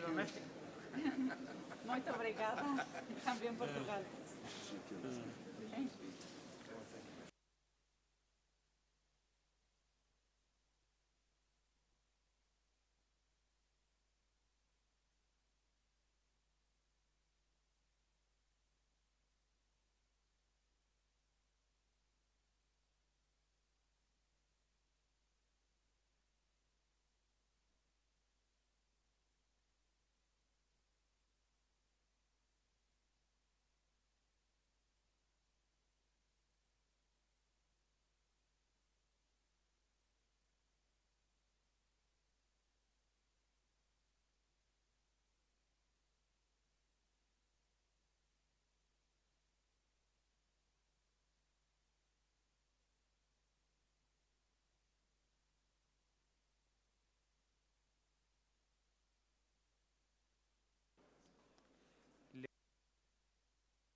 Ladies and gentlemen, please be seated. I request the conference services to please change the nameplates for the first session of the conference.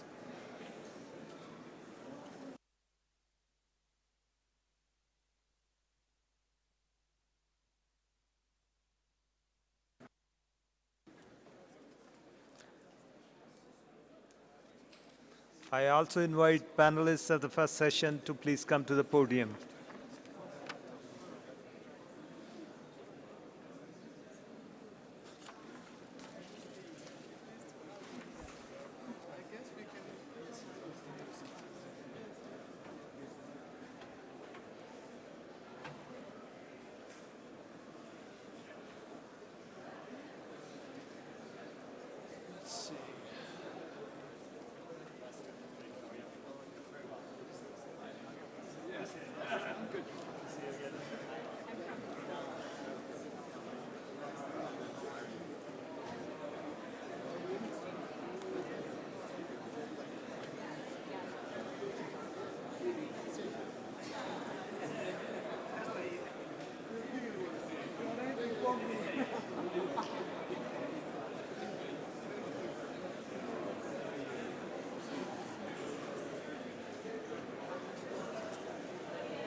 Hello, Ambassador may I call Kimani. this session to order?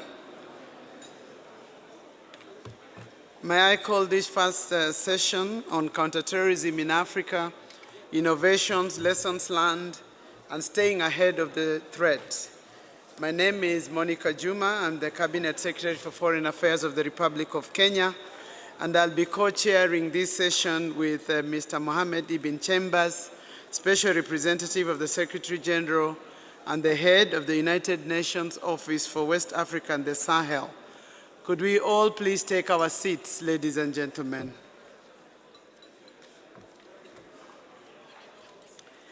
May I now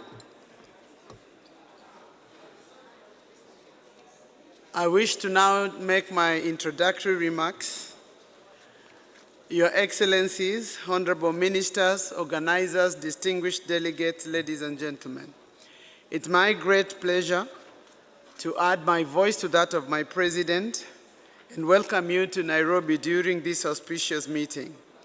Kenya is honored to host the African Regional High-Level Conference on Counterterrorism and the Prevention of Violent Extremism conducive to terrorism.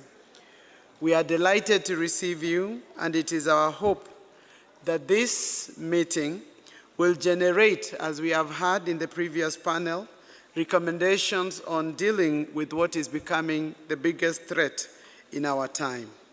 We are also thankful for the confidence expressed by the UN Office on Counterterrorism and fellow AU African member states in bestowing us this opportunity to host this precipitous meeting.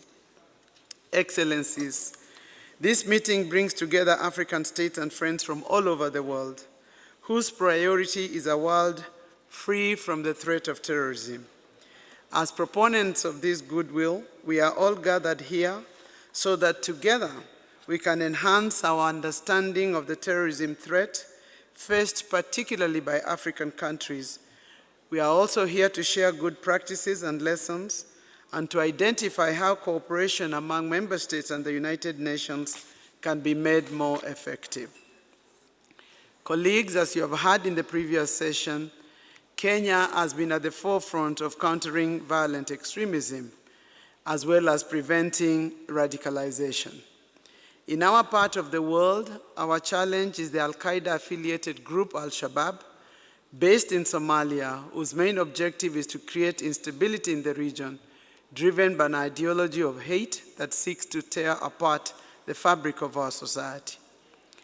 You will recall that in 2016, June, we convened the first consultation on counterterrorism and prevention of violent extremism. This first regional conference emphasized the need for working together and cooperation. But beyond this meeting, which we convened and which was led to the creation of the Horn of Africa Center on Countering Violent Extremism, the government of Kenya has created a comprehensive ecosystem from the policy level, at operational level, but at programmatic level that seeks to deal with both the security aspects, but also the development and personal aspects that lead to violent extremism. I will not go through these elements of the Kenyan strategy because they'll be spoken to in various sessions throughout today and tomorrow. Suffice to say, as has been indicated today, our strategy on countering radicalization, both locally and in the region, places development, good governance, and community participation at the core. Kenya is also actively engaged in facilitating effective peace and state building in Somalia through regional frameworks and offering bilateral support, particularly in technical capacity building. Ladies and gentlemen, globalization of terrorism and violent extremism is a major threat to international peace and security. The evolving nature of terrorism has been motivated by the use of internet to diffuse radical ideologies, to recruit, and to build online terrorist networks and cells. Other factors contributing to these are the ease of travel and the growing sophistication of extremism and criminal groups. This has presented a problem for state apparatus, which are by design often reactive. This transnational dimension is also a challenge for law enforcement agencies, which ordinarily work within national context. These factors render threats increasingly transnational, and this requires a collaborative response. Indeed, no nation can consider itself immune from the threat of terrorism, and no society can remain disengaged, making a shared responsibility for peaceful, equitable, and sustainable society an imperative. Extremist groups exploit opportunities such as poverty, joblessness, exclusion, injustice, and repression to radicalize and recruit youth, most of whom are found in ungoverned spaces. As we have heard this morning, studies indicate that most perpetrators of terrorism and violent extremism are young people, aged 25 years and below. And the internet, as they continue to engage in this open society, makes it easy for them to be lured into illegal activity and into other transnational crimes. Regional instability promotes terrorism, as does proliferation of small arms and light weapons and other transnational crimes. And managing these challenges will help us to reduce terrorism. As you know, colleagues, Kenya is a troop contributing country to AMISOM, and our objective here is to destroy Al-Shabaab, to liberate areas under its control, and to restore law and order in the whole of Somalia. AMISOM is not only fighting the war against Al-Shabaab, it is also undertaking awareness creation on the terrorism threat to Africa with a view to preventing radicalization.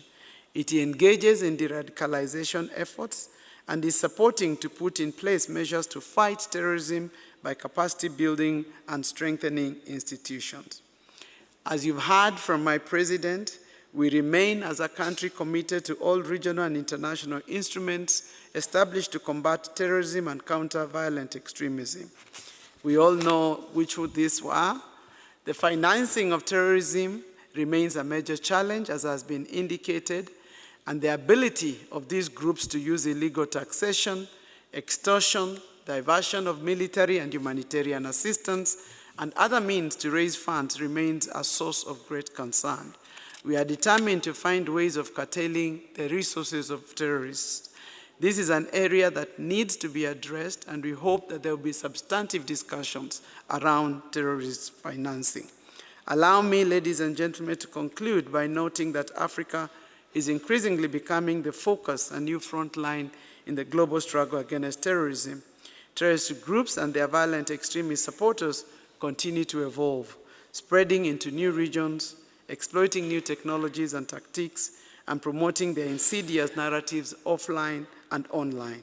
It is my hope that this conference will establish better ways for our governments, for the African Union, for the United Nations and other actors to work together in concert in order that we can secure our world. I thank you for your kind attention. I now wish to give the floor to Mr. Chambers to deliver his introductory remarks as the co-chair. Mr. Chambers.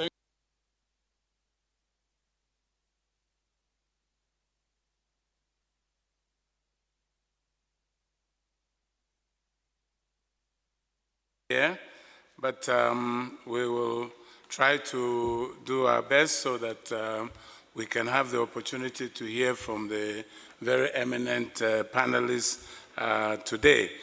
For me, just to make 2-3 points, very quick ones. First is that in West Africa and Sahel, we have faced terrorism, both linked to international terrorist groups, but also homegrown terrorists such as Boko Haram.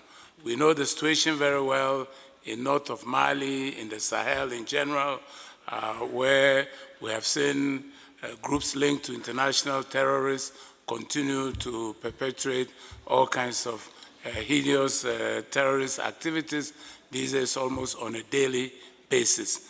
And this has obviously been aggravated by the continuing situation in Libya, which was the original source of most of the weapons, practically all the weapons that flooded the Sahel and gave momentum to the various terrorist groups. Then in the case of Boko Haram, which we're referring to as the homegrown terrorist group, which started northeast of Nigeria and quickly spread in the Lake Chad Basin area to Cameroon, to Niger, to Chad. We have again seen that even in that case, with time, they have extended their tentacles and made alliances with international terrorist groups, Al-Qaeda-related, ISIS-related groups. The region has responded very strongly. We saw, first of all, in the Lake Chad Basin, with the Lake Chad Basin countries and the strong Nigerian leadership, the multinational Joint Task Force was created with tremendous results. The 4 countries pulling their resources together with support from the African Union, the United Nations, and other partners. The fight against Boko Haram terrorism has seen tremendous gains. Just to give you an example, at the beginning of this Boko Haram struggles, in Nigeria, Boko Haram was operating in nearly 6 states. In Borno State alone, it controls practically all local government areas. Today, they don't control a single local government area.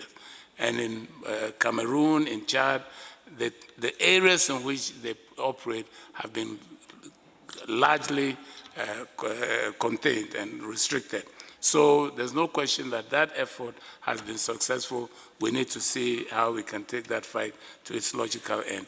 With the G5 Sahel countries also, the 5 Sahelian countries of Mauritania, Mali, Niger, up to Chad, they have, and Burkina Faso, they have also now put their efforts together.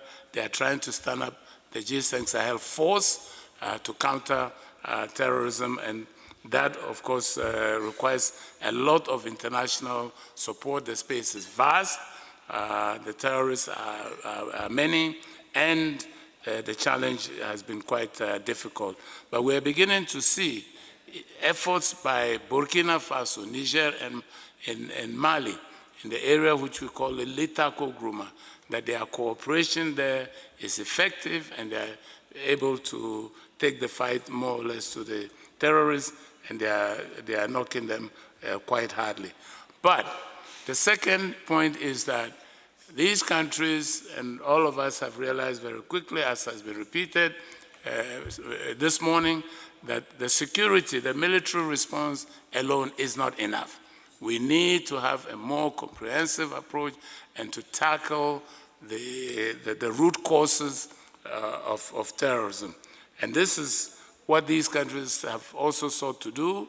In the case of the Sahel countries, they have come up with their priority investment program, the PIP, which they have worked to seek to address the root cause of the poverty and the exclusion and marginalization which many youth feel. So that it's a comprehensive development strategy, so to speak, covering all of the Sahel and requiring each Sahel country to play its part. The LCBC countries are doing the same. They have designed what is called the Lake Chad Stabilization Plan. In fact, this month, the 17th and 18th, in Niamey, they will be meeting to adopt this strategy. And what is very impressive about this strategy also is the fact that it is bottom-up approach. It is based on community development plans brought up into provincial.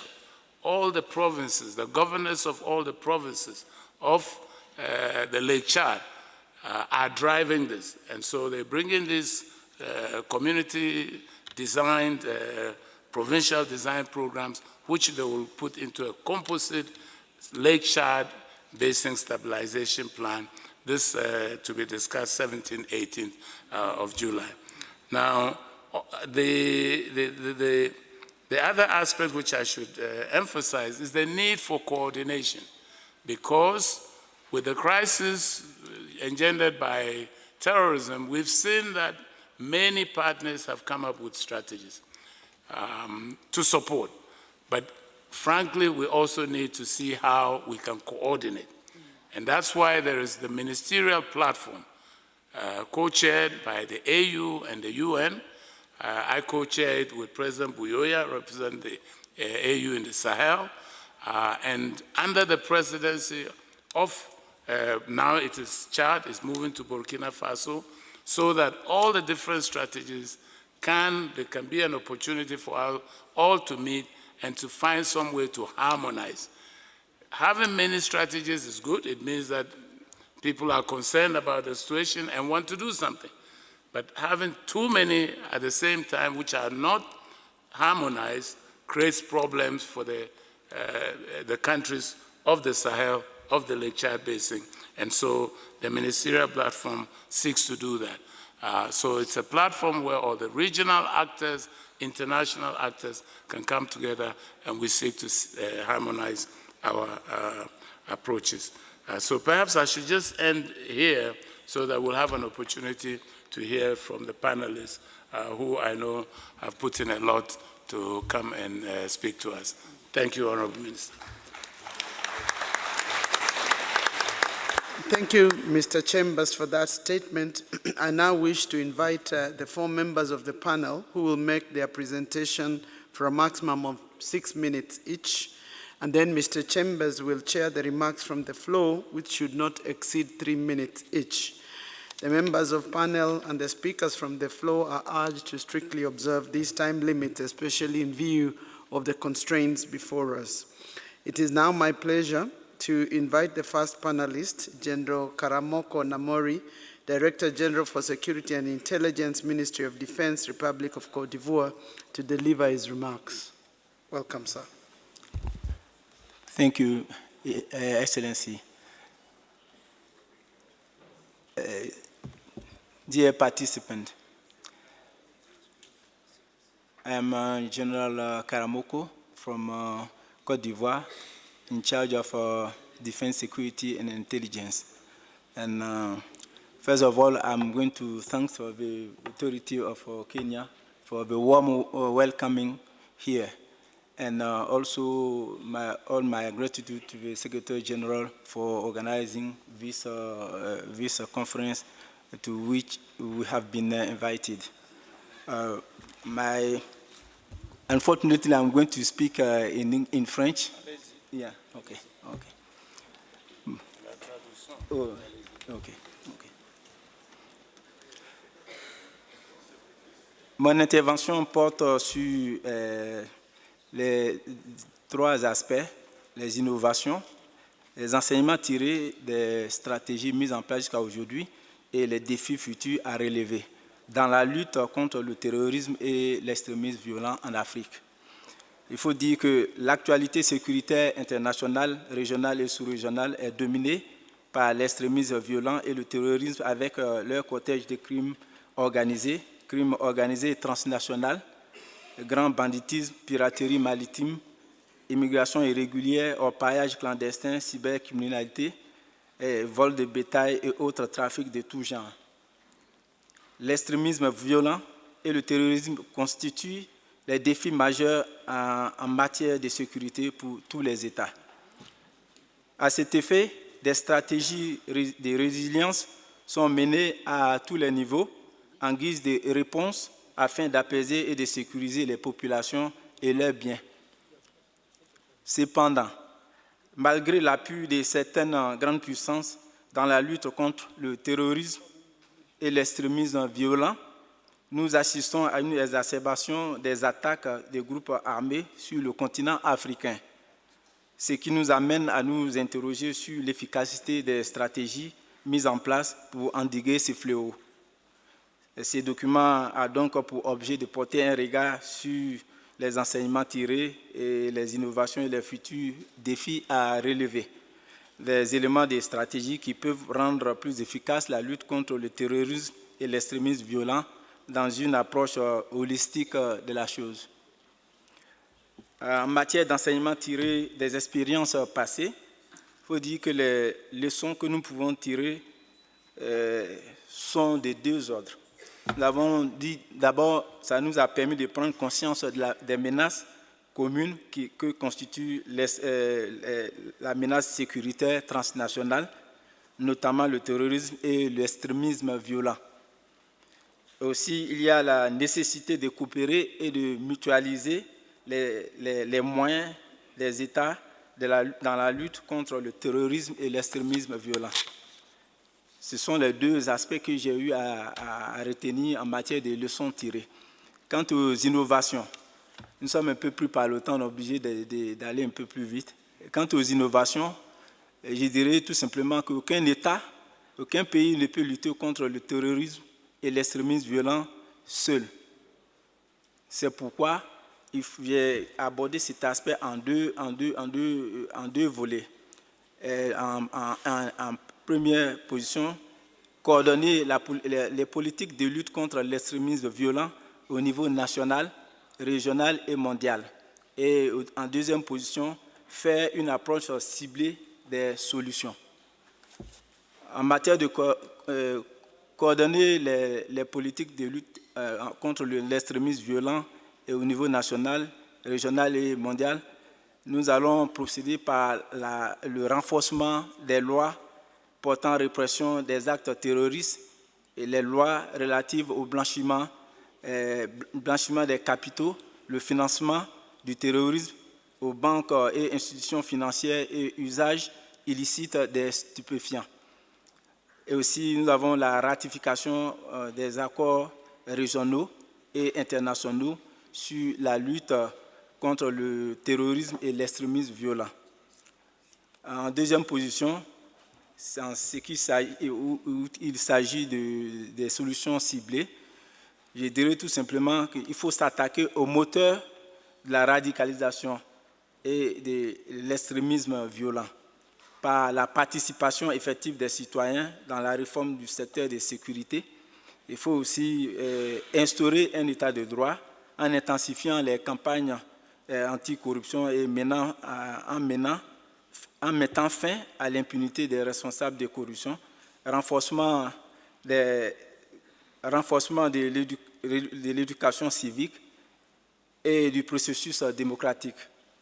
Nous avons ensuite le renforcement de la cohésion sociale et la citoyenneté, la réduction de la pauvreté en élaborant des programmes de développement dans les zones enclavées ou délaissées. Ensuite, nous avons le témoignage des anciens recrues pour contrer les discours extrémistes.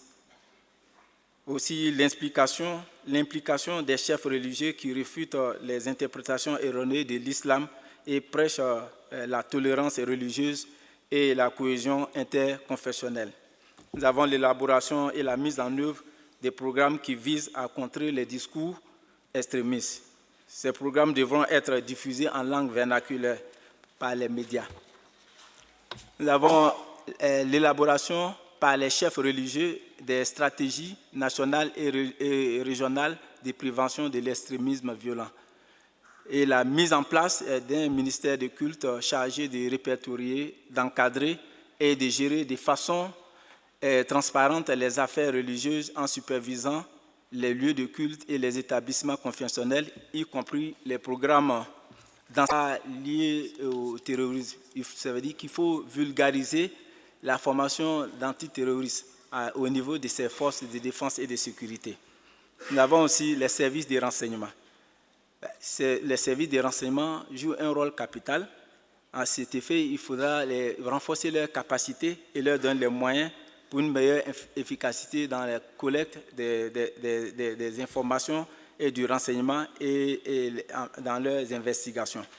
Nous avons aussi au niveau territoire national, le contrôle doit être effectif sur toute l'étendue du territoire par un quadrillage, chaque service dans sa zone. Nous avons aussi des opérations de patrouille, des opérations permanentes de recherche, de renseignements en assurant la sécurité des populations dont il faut rester à l'écoute. La population, il faut assurer sa sécurité effective en permanence et garantir sa libre circulation et son accès aux biens et aux services. En matière de religion, il faut procéder par la formation des imams, des guides religieux, surveiller et contrôler les prêches dans les lieux de culte recensés, les écoles confessionnelles et contrôler l'enseignement qui est dispensé. Il faut impliquer les imams dans la lutte contre la radicalisation par des discussions religieuses avec des éléments radicalisés. En matière de politique nationale antiterroriste, cette politique doit s'engager dans la vraie réconciliation nationale. Okay. Donc, il faut aussi capitaliser sur les efforts de l'éducation, système éducatif, et les communautés, les communications, Internet, les instruments juridiques et le milieu carcéral. Je dirais en conclusion que l'Afrique ne pourra lutter efficacement contre le terrorisme et l'extrémisme violent qu'à condition qu'elle relève certains défis auxquels elle est confrontée. Il s'agit entre autres du renforcement des droits de l'homme, de la bonne gouvernance, du développement durable, de l'état de droit et la prévention des conflits, de la cohésion et la lutte contre le chômage. Ces défis vulnérabilisent l'Afrique face au fléau du terrorisme et de l'extrémisme violent. Aussi, du point de vue sécuritaire, la lutte contre le terrorisme et l'extrémisme violent ne se fera que de manière globale. Je vous remercie pour votre attention. Thank you, Jendo Namori, for that statement. It's now my pleasure to invite Her Excellency Ms. Mamunia Bosetta, Secretary of State of the Ministry of Foreign Affairs and International Cooperation of the Kingdom of Morocco, to make her statement. Thank you. Excellence, Dr. Monica Juma, ministre des Affaires étrangères de la République de Kenya, Monsieur Mohamed Ibn Chambas, représentant spécial du secrétaire général et chef du bureau des Nations Unies pour l'Afrique, de l'Ouest et du Sahel, Excellences, Mesdames et Messieurs. Je voudrais de prime abord adresser mes vifs remerciements à la République du Kenya pour sa co-organisation, son hospitalité de cette conférence importante de haut niveau sur le terrorisme. Un vibrant hommage est également rendu au leadership des Nations Unies et à la contribution particulière de son bureau pour la lutte contre le terrorisme. L'établissement de ce bureau par le secrétaire général des Nations Unies dans le cadre de la réforme architecturale onusienne de lutte contre le terrorisme a marqué un tournant décisif dans l'action de l'ONU dans la lutte contre ces fléaux. Nous nous félicitons également de son action visant à unifier les efforts de l'ONU, à renforcer la coordination des États et à donner une nouvelle impulsion pour soutenir le continent africain dans le développement de réponses cohérentes et efficaces contre le terrorisme. Mesdames et Messieurs, je tiens à souligner que c'est une réunion importante aujourd'hui parce qu'elle revêt plusieurs aspects. Le premier, c'est qu'elle survient conformément aux recommandations de la première conférence de haut niveau qui a eu lieu à New York en juin 2018, au siège de l'ONU. Deuxièmement, parce qu'elle est la première du genre à être organisée en Afrique. Et troisièmement, parce qu'elle intervient à un moment où la défaite militaire du noyau dur de Daesh en zone de conflit a provoqué des mouvements de redéploiement et de retour de combattants terroristes étrangers présentant de nouvelles menaces très sérieuses pour notre continent. Le Maroc est profondément préoccupé par l'évolution alarmante et grandissante du terrorisme en Afrique, attestée par plusieurs faits. Le premier, nous avons une violence terroriste qui sévit quasiment quotidiennement en Afrique. Deuxièmement, la menace terroriste se propage sur l'ensemble du territoire africain et nous avons également l'augmentation du nombre de groupes terroristes actifs. En 2018, on recense à peu près une dizaine de groupes actifs terroristes au Sahel, alors qu'en 2010, il n'y en avait qu'un seul groupe. La situation est davantage aggravée en Afrique par de multiples facteurs de déstabilisation, tels que la prolifération et la continuité des conflits, les menaces à la souveraineté et à l'intégrité territoriale des États, l'expansion des trafics illicites et transfrontaliers de tout genre et les déplacements forcés des populations. À ces facteurs s'ajoutent également les vulnérabilités causées par les changements climatiques et l'absence d'une croissance économique inclusive, aggravée par une démographie galopante qui offre un terrain fertile favorisant l'infiltration puis l'enracinement des groupes terroristes et de leurs idéologies extrémistes, particulièrement auprès des jeunes. La lutte contre le terrorisme en Afrique nécessite non seulement des capacités sécuritaires, cela a été dit ce matin, et il faut des capacités qui soient à la hauteur des complexités et de l'évolution de cette menace. Mais il nous faut également une prise en compte adéquate des causes profondes de ce fléau sans laquelle toute action demeurera vaine. Je pense sur la question du diagnostic, nous partageons tous les mêmes positions. Maintenant, comment vraiment agir pour éradiquer et mettre fin et combattre ces fléaux? Comme l'objet de ce panel, c'est de partager l'expérience, je vais me permettre de partager quelques actions menées par le Royaume du Maroc, notamment à l'échelle continentale, en faveur d'une approche de coopération qui soit globale et cohérente, et qui conjugue de manière complémentaire et intégrée aussi bien la dimension sécuritaire et militaire que la réalisation du développement économique et humain et bien sûr la préservation de l'identité culturelle et cultuelle. Cette approche s'inscrit en droite ligne avec les orientations de la politique africaine voulue par Sa Majesté le Roi Mohamed VI, prônant l'émergence d'un nouveau modèle de coopération sud-sud, à la fois agissante et solidaire et mettant le citoyen africain au centre de l'action commune. Cette approche est également basée sur un socle de principes et de valeurs. Je tiens à les rappeler. La première, l'intégration et la solidarité continentale et interrégionale sont des éléments clés. Deuxièmement, la responsabilité collective et partagée des États africains est un préalable pour la stabilisation et le développement harmonieux du continent. De ce fait, le Maroc veille au partage de l'expérience opérationnelle développée dans le cadre de sa stratégie nationale de lutte contre le terrorisme qui est conforme à l'état de droit, ainsi que son approche de développement socio-économique et humain qui, entre autres, concerne plusieurs secteurs, le domaine de l'éducation, le domaine du tourisme, de l'agriculture, des pêches, de l'environnement, de la santé, du transfert de technologie et de la mise en valeur du patrimoine culturel et culturel africain. Par rapport à ce dernier point, notamment tout ce qui est patrimoine culturel, l'Institut Mohamed VI de la formation des imams ou des guides religieux qui a été créé en 2015, justement pour contribuer à préserver les valeurs de la tolérance authentique de l'islam en Afrique à travers notamment la formation qui est assurée. Jusqu'à présent, on a plus de 1400, pratiquement 1400 imams, guides africains qui ont été formés et cette année particulièrement, nous avons 937 imams africains ou guides religieux qui sont en cours de formation. Il y a eu également la création d'une fondation, Mohamed VI, des oulémas africains, justement pour garder un networking et garder ce partage et cette dynamique qui permet de promouvoir les vraies valeurs de l'islam, un islam tolérant et ouvert sur la société. En outre, bien sûr, le Maroc, au-delà de l'engagement continental, nous restons très engagés dans toute la sphère multilatérale. Notamment, nous co-présidons le Forum mondial de lutte contre le terrorisme. Et le Maroc a toujours veillé à ce que la question de l'Afrique soit au centre des activités et des initiatives du Forum. En dernier, je tiens à signaler que l'Afrique a besoin plus que jamais d'une action commune, d'une action immédiate et déterminée en faveur de sa stabilisation, du renforcement de sa sécurité et la promotion de son développement économique, lui permettant de devenir l'espace de prospérité, l'espace de stabilité. Pour l'éradication de la menace terroriste, nous croyons fermement qu'il n'y a pas d'alternative à la coopération continentale, régionale et sous-régionale.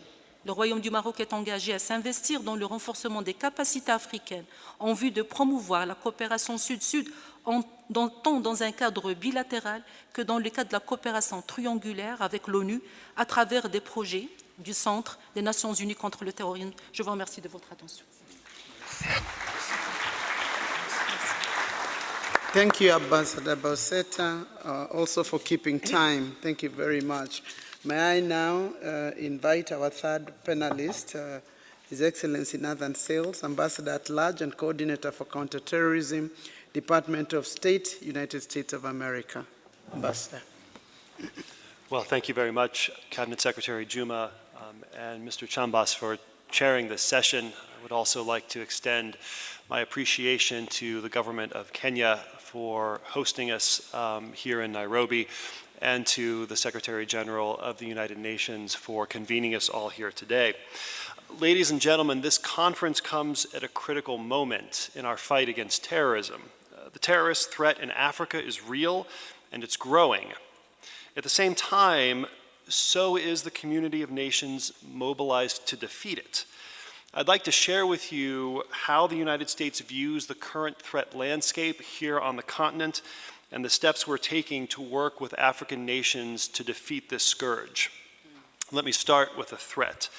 Together with our partners in the global coalition to defeat ISIS, we've destroyed the false caliphate in Syria and Iraq. But we know that ISIS sees its losses as a setback, not as a defeat. It seeks to continue the fight from its regional affiliates, including affiliates here in Africa. ISIS now poses a threat to the entire African continent, from north to south, from east to west. Groups like ISIS West Africa, ISIS Greater Sahara, ISIS Somalia, ISIS Sinai, and ISIS Mozambique have conducted attacks in places like Bamako, Cairo, Ouagadougou, and Sousse, just to name a few. ISIS West Africa recently attacked Gubbio, Nigeria, and claims to have killed 20 brave Nigerian soldiers. This followed an attack on a governor's convoy last February, in which the group killed 42 people. In May, ISIS Greater Sahara claimed responsibility for attacks near a prison, which killed 40 soldiers. While the world has understandably been focused on the threat posed by ISIS, Al-Qaeda has quietly reconstituted itself. Today's Al-Qaeda relies on an international network that rivals that of ISIS in terms of its geographic scope, its capability, and its intent. It is active here in Africa as well. For example, AQ-affiliated JNEM aims to establish an Islamic State in Mali while targeting Western and local interests in West Africa and the Sahel. It has claimed responsibility for attacks in Mali, in Niger, and Burkina Faso. In Somalia, just next door, Al-Shabaab continues to plot and launch attacks that kill innocents and threaten countries throughout the region. That includes Kenya, our host, as we saw with the attack in January on 14 Riverside Drive. So what are we doing to address these threats? Over the past 2 years, the State Department's Counter-Terrorism Bureau, which I lead, has provided nearly $280 million in foreign assistance to build the capacity of our African partners. We've been focusing on 4 critical areas.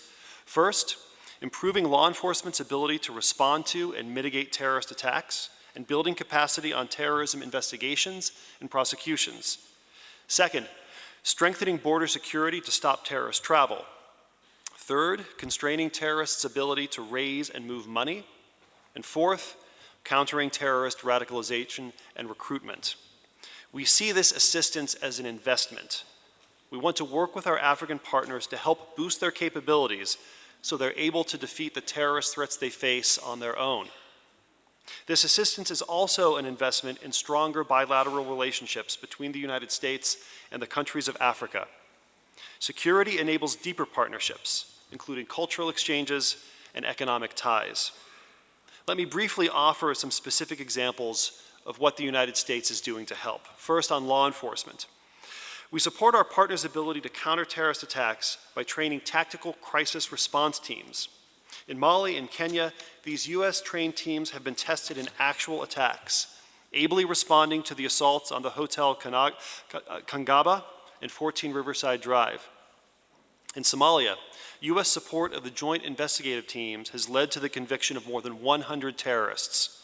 That includes those responsible for the October 14, 2017 bombings in downtown Mogadishu, which killed nearly 600 people, including several American citizens. It was the deadliest terrorist attack in the world that year. We also support resident legal advisors to provide training and case-based mentoring to prosecutors, investigators, and judges. We have RLAs in Burkina Faso, Cameroon, Kenya, Niger, Senegal, and Tanzania. We plan to add one in Mali as well. Let me say a few words about border security and terrorist travel as well. Improving border security is a top priority for the United States. We support the global implementation of UN Security Council Resolution 2396, especially its obligation to collect and analyze passenger name record data, or PNR.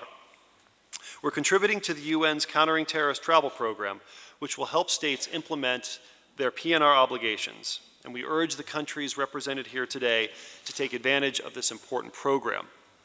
We're also pushing for the development of an ICAO standard on PNR by the end of this year to help countries implement their 2396 obligations in a timely and effective way. We've partnered with a number of countries on the continent to provide advanced passenger screening equipment and baggage screening equipment as well, paired with training and mentorship. We're doing this in Djibouti, Ethiopia, and Kenya, and we hope to bring this program to Senegal soon.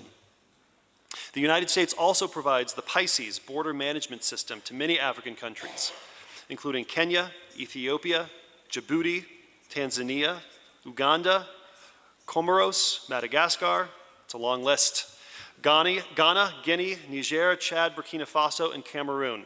We hope to strengthen these partnerships and expand elsewhere on the continent.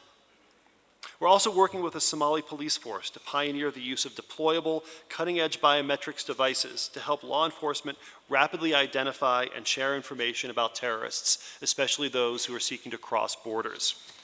Next, on countering terrorist finance, we use a comprehensive public and private partnership approach to cut off the flow of money to our terrorist adversaries. This work is drying up resources available to groups like Al-Shabaab and ISIS, making it harder for them to operate. Since 2014, our programs in Somalia have helped the central bank reform its regulation, examination, and supervision procedures in line with international best practices. We've supported the country's financial intelligence unit. We're also advising private sector partners, including banks and informal money transfer businesses, to adhere to Somalia's countering the financing of terrorism law. Finally, it isn't enough for us to lock terrorists up, prevent them from traveling, or deny them resources. We also need to defeat their ideas. Looking ahead, we need to broaden our efforts to include religious, education, and youth actors to help contest destructive terrorist ideologies. The United States has supported programming to prevent terrorist radicalization and recruitment across Africa. We're supporting community leaders to recognize the signs of radicalization. We train civil society groups to counter narratives, and we're supporting the rehabilitation and reintegration of terrorism's foot soldiers back into their communities. To conclude, the terrorist threat is evolving, and we must adapt as well. It's no secret that ISIS and Al-Qaeda and their affiliates are expanding on the African continent, where they aspire to conduct even deadlier attacks. This conference is an important opportunity for us to take stock of our collective efforts in the region and to identify ways to sharpen our focus on Africa. In the same vein, the United States was pleased when the de-ISIS coalition recently met at the political directors level in Paris and agreed to explore ways to improve counterterrorism cooperation across Africa. We hope to convene a special meeting this autumn. Thank you again for the opportunity to address you today. I look forward to our continuing discussions to advance our shared counterterrorism objectives here in the region and around the globe. Thank you.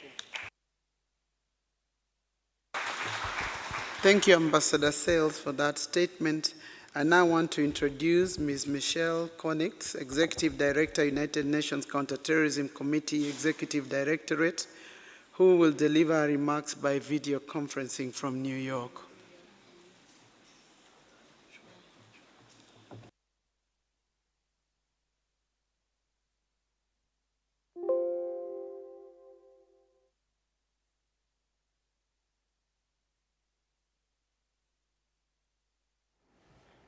Mr. President, Excellencies, ladies and gentlemen, I wish to thank the Government of Kenya and the United Nations Office of Counterterrorism, and especially USG Veronica, for organizing this conference. The global terrorist threat continues to evolve. In Africa, new terrorist fronts and challenges have developed. We have seen terrorist attacks by Daesh and its affiliates from the Democratic Republic of the Congo to Mozambique, from the Sahel region and the Lake Chad Basin to the Horn of Africa. In particular, terrorists are increasingly adept at using information and communications technologies. They are thus increasingly able to exploit social media and the internet to network globally, recruit, radicalize, and terrorize. Terrorist attacks against churches, mosques, markets, malls, and hotels also continue across the African continent.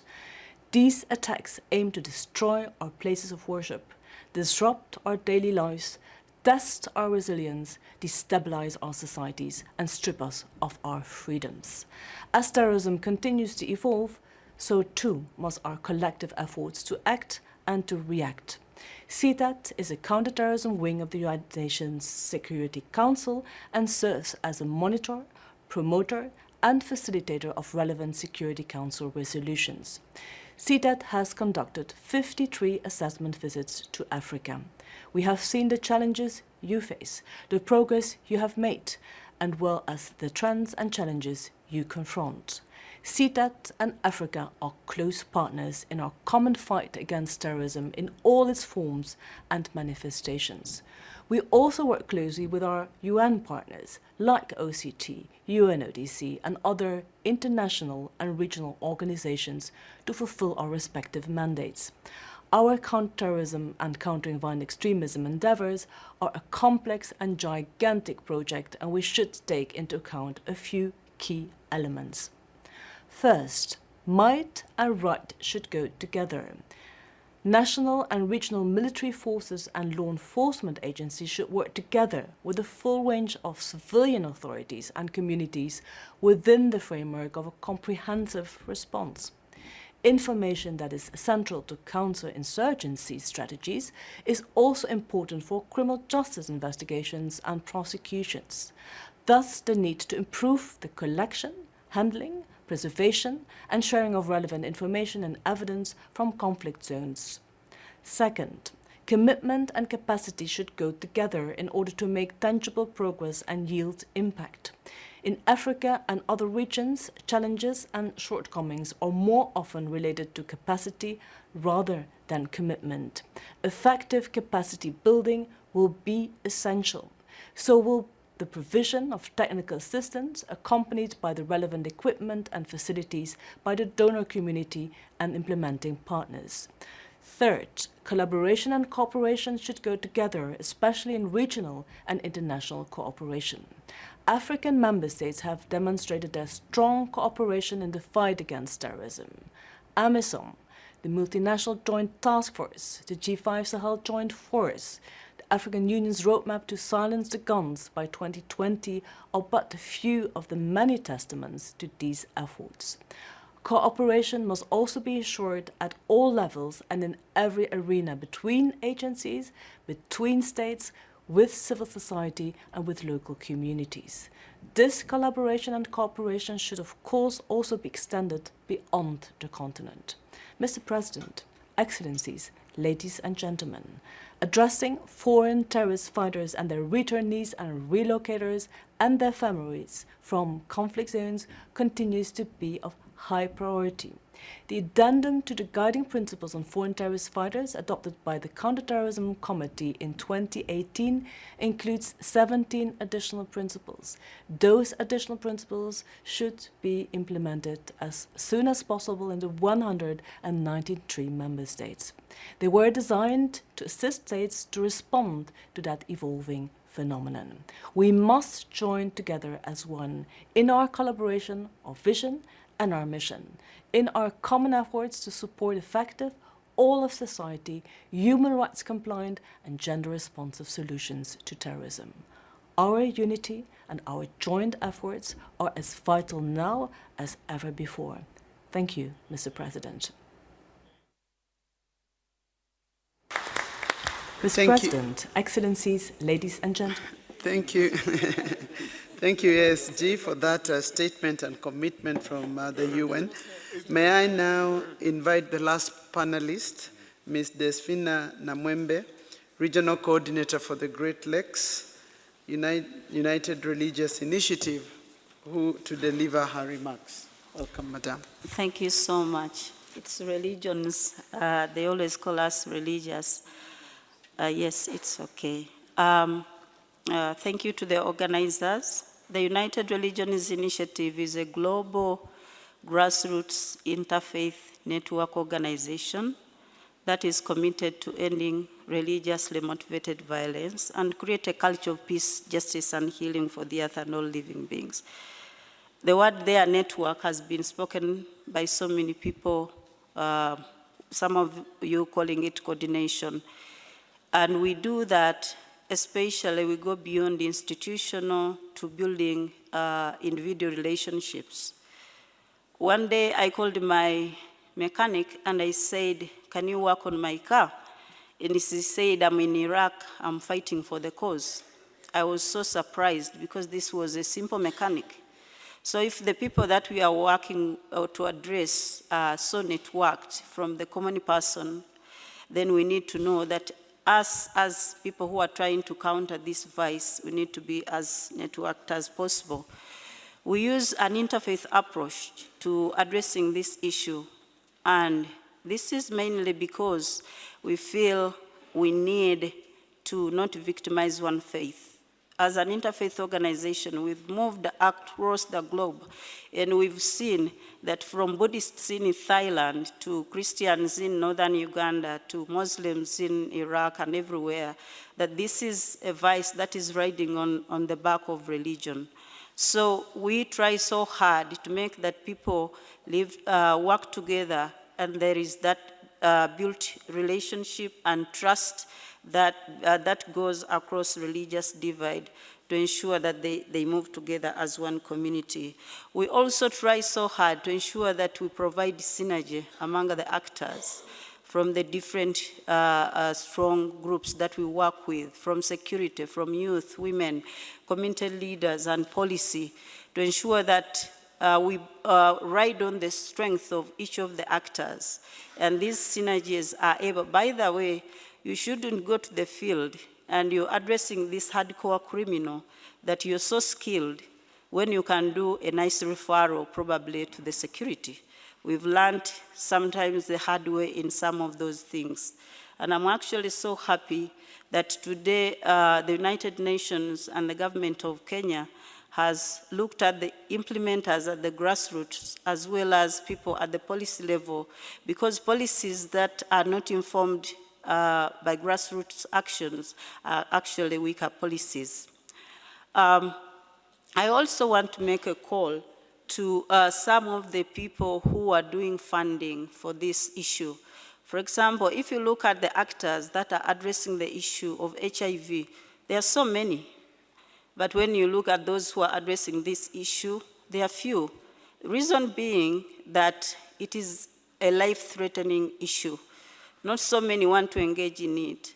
So the funding that should come to civil society or all the actors that are trying to address this issue should really be fair. I've seen sometimes funding which is very weak, and people really give up and they feel we shouldn't risk our lives to do this. So there should be something done around that. I know that some governments are trying, they are level-based, but there should be some strong funding in that direction. I also want to comment around the issue of rehabilitation and reintegration as an issue that governments really need to look at. And I want to commend the Global Center on Cooperative Security, because there was a time that we partnered with them, and this is when we came to know the real issue as being very important. Governments give amnesty to foreign fighters and terrorist offenders. And when they go back, they are given almost nothing. The smaller basics like a jerrycan, a mattress, and a hoe. And we are talking about somebody who has nothing. And then when they go to the community, remember the community doesn't like them. They are treated like Ebola people. You know, they know they committed all these crimes, so the community really doesn't like them. So coupled with the isolation, and then a lack of basic support, some of them decide to go back. And they have told us that they go back and engage into this vice mainly because of some of the poor rehabilitation and reintegration programs. The language that we use, sometimes we have to be very careful. because most of these languages, we can use the language here in this room as terrorism, extremism, and this, but when in communities, we need to be mindful because there are those people who really don't want to hear any of that, and they will walk out of that room. I want to conclude by saying that nobody is an expert, and nobody is a star. We can work together, we can be innovative. The people we are trying to, the issue we are trying to address and the people who are perpetrating it have a plethora of strategies. Today they will use a packet of a bomb, the other day they are using something else. We need to be as dynamic as they are and innovative at the same time. Thank you. Thank you very much, Ms. Namwembe, for that intervention, and I want to thank all the panelists. I think they have lifted out a number of issues that are critical. Amongst them, the need for understanding the threat, and I think there is a good understanding of the threat portfolio. 2, creation of the right context and environment for operation, whether this is in terms of policy, administratively, in terms of political commitment, in terms of the people. Number 3, the need for synergy from the local to the national, to the regional, to the global levels. But increasingly, there is this message that is going on that we need to evaluate the effectiveness of these programs so that we can continue to improve them and grow their efficacy in terms of combating terrorism and violent extremism.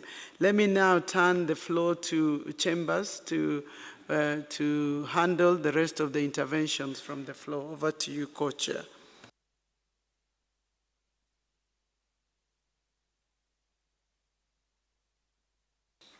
Thank you very much, Honourable Minister. We have a list here of speakers, and due to time constraints, we will stick, I'm afraid, only with this list that has been provided. And just for clarity, the list that we have of Djibouti, Senegal, Somalia, Algeria, Burundi, Eritrea, Guinea, the UK, and the League of Arab States. Egypt has asked to speak later, so we will hold on with Egypt. So with that, Chef Rami, Monsieur le Ministre, Djibouti, vous avez la parole. Merci, Monsieur le Président. Excellence, Madame Monica Juma, ministre des Affaires étrangères du Kenya. Excellence, Monsieur Mohamed Chambaz, représentant spécial du secrétaire général des Nations Unies. Excellences, Mesdames et Messieurs. D'emblée, je souhaite, au nom de la délégation de Djibouti, adresser nos remerciements au gouvernement kenyan ainsi qu'aux Nations Unies pour l'invitation qui a été adressée à Djibouti à prendre part à cette importante conférence sur la lutte contre le terrorisme et la prévention de l'extrémisme violent. Excellences, Mesdames et Messieurs, tous nos États sont à des degrés divers sous la menace d'individus et de groupes terroristes usant de la violence et des meurtres en série et en masse pour créer la psychose. Les motivations sont nombreuses et les groupes sont disparates. Cependant, la globalisation du phénomène s'explique d'abord par la facilité de communication, l'Internet et les réseaux sociaux utilisés pour le recrutement, la radicalisation et les échanges d'informations. Les circuits financiers illicites et les réseaux de trafic d'armes ainsi que les vides sécuritaires représentent des facteurs alimentant le terrorisme.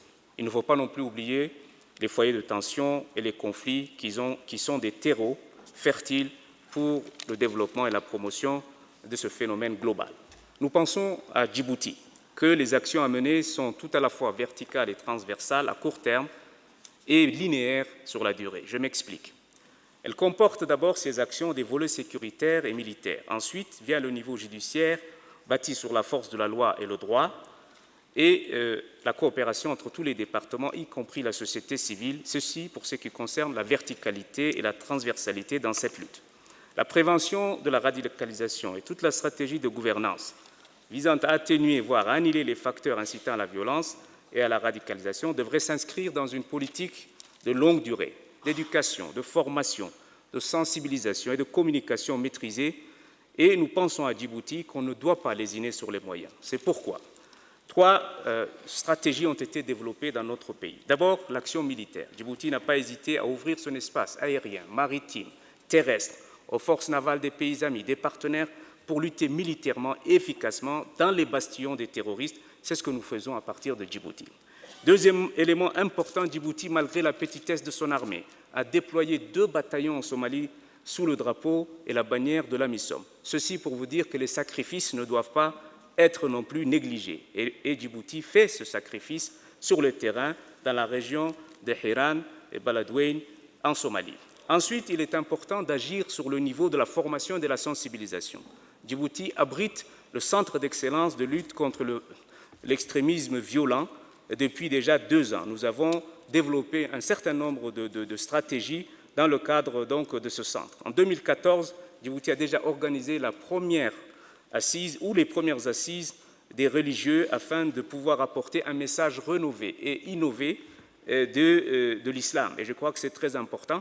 Et l'un des orateurs disait qu'une seule religion et qu'une seule foi ne doit pas être culpabilisée. Et je crois qu'il est important de, transmettre ce type de message. Enfin, la coopération régionale et internationale est essentielle. Je crois que l'échange d'informations ainsi que des moyens aussi bien financiers que militaires ou sécuritaires sont essentiels car le phénomène est globalisé, la nébuleuse est structurée et interagit. Je crois qu'on doit utiliser les mêmes moyens et je vous remercie.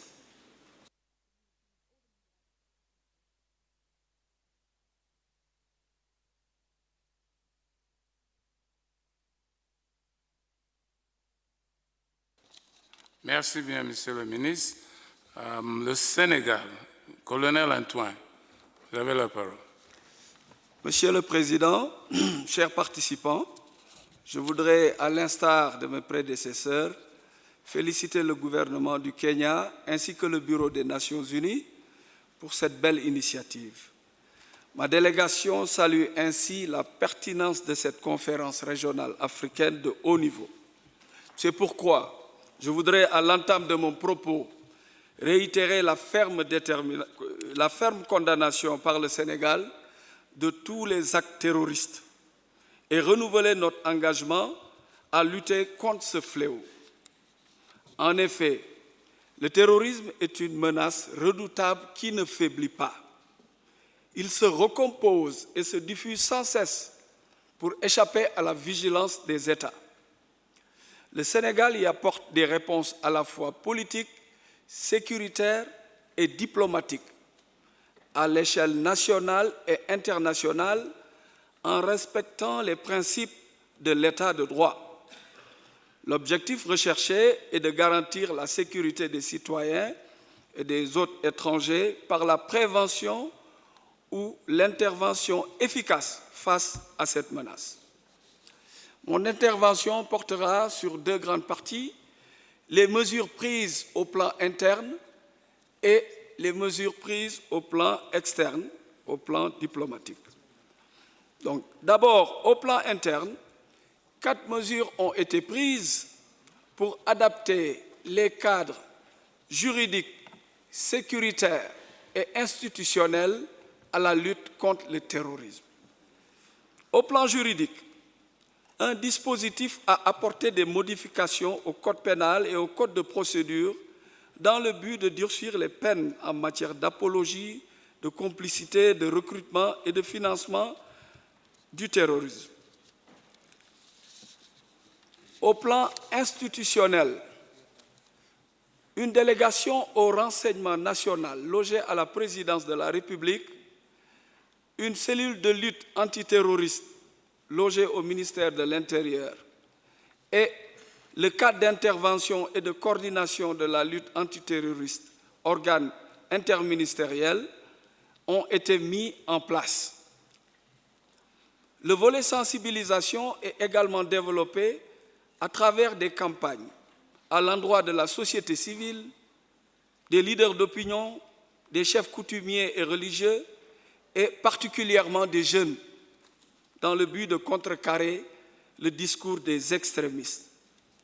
Au plan de la prévention, l'État a mis en place des programmes de développement économique et social pour réduire la pauvreté, et ce, dans le cadre du programme Sénégal émergent. Le programme de modernisation de l'enseignement pour un meilleur encadrement de l'éducation religieuse constitue également un volet important de la prévention. La formation et la prise en charge des imams entrent dans ce cadre. Enfin, sur le plan sécuritaire, des mesures d'ordre opérationnel ont également été prises et elles mettent l'accent sur 3 points essentiels. D'abord, la nécessité de coordination de l'action des forces de sécurité et de défense, leur préparation et leur équipement. Ensuite, l'organisation d'exercices de simulation, de postes de commandement et de terrain pour éprouver et surtout corriger les stratégies mises en place. Enfin, la nécessité d'acquérir et de partager le renseignement entre les forces de sécurité et de défense chargées de la lutte antiterroriste est également une priorité. Pour ce qui concerne la seconde et dernière partie de mon intervention, il s'agira de l'action que le Sénégal mène au plan diplomatique et international.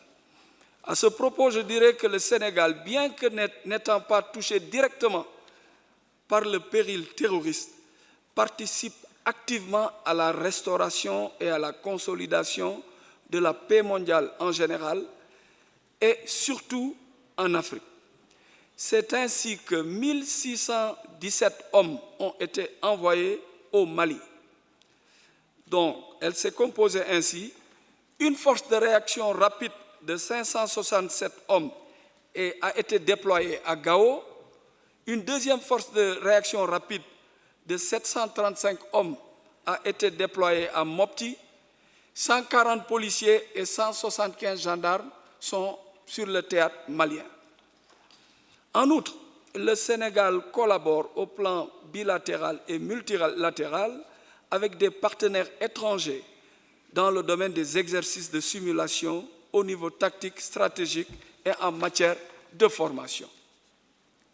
Au niveau sous-régional, le Sénégal est membre actif de la stratégie de lutte contre le terrorisme de la CEDEAO, mais également de la coalition internationale et islamique en matière de lutte contre le terrorisme.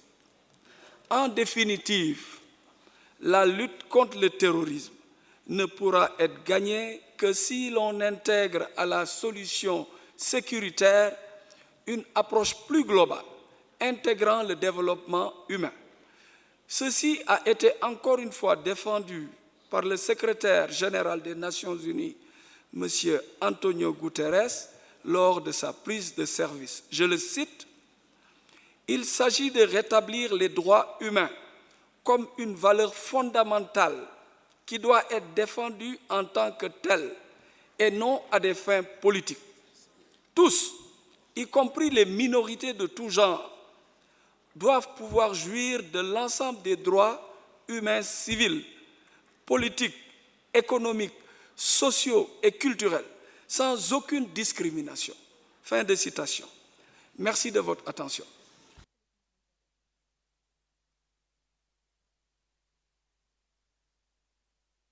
Merci bien, mon colonel. Now I give the floor to the National Security Advisor of Somalia, Mr. Abdi Said Musa Ali. You have the floor, sir. Thank you, Co-Chair and Excellencies, distinguished delegates, ladies and gentlemen. For many years, terrorist groups have benefited from the state collapse and instability in Somalia. Throughout this period, we were reliant on the support and commitment of our friends and neighbors to counter terrorist activities and protect our population. We are grateful to those who stood with us in this turbulent time and for the sacrifices they have made with us to return peace and prosperity to Somalia. But Somalia today is not the Somalia of those difficult times.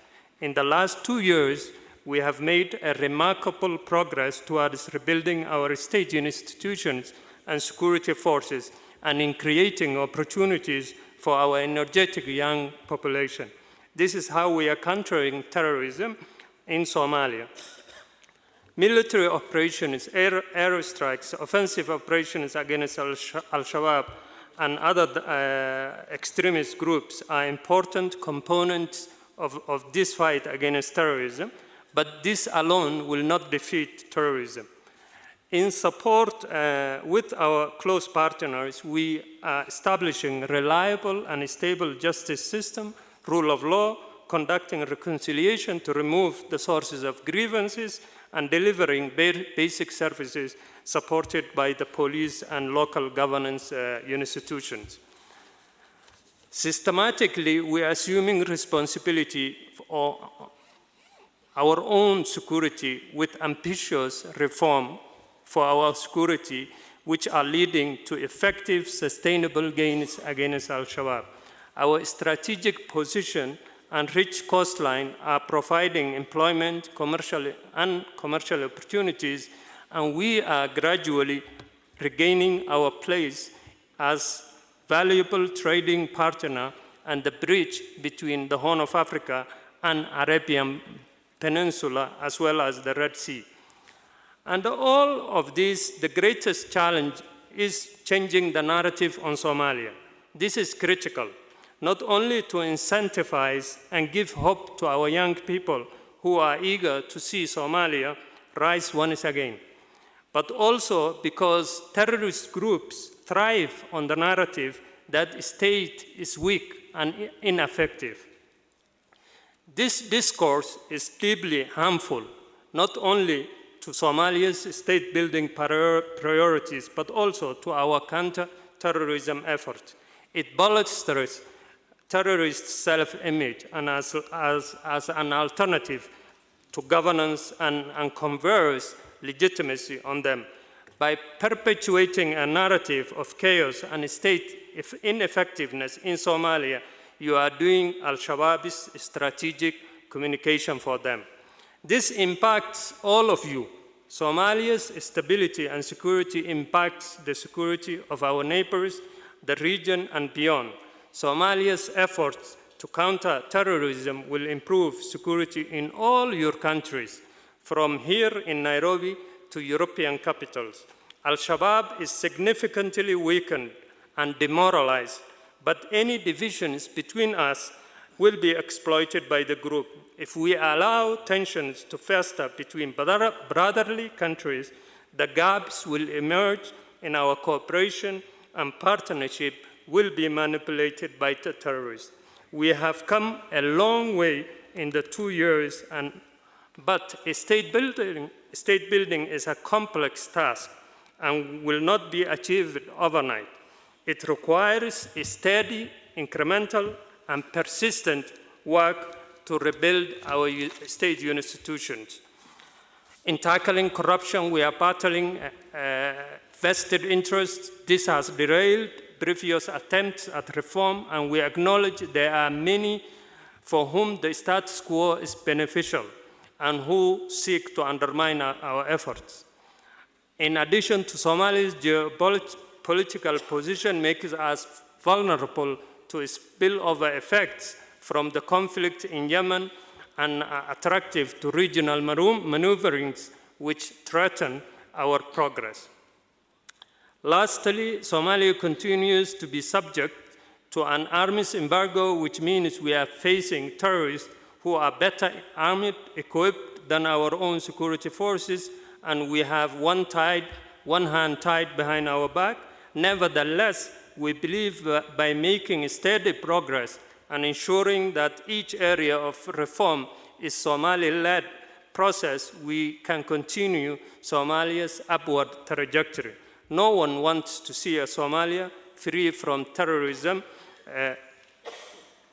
more than the Somalis themselves. We seek your continued support to keep Somalia on the right path towards prosperity and stability. For the benefit of Somalis, the region and beyond, and most of all, we seek your support in changing the narrative on Somalia. Thank you, Excellencies.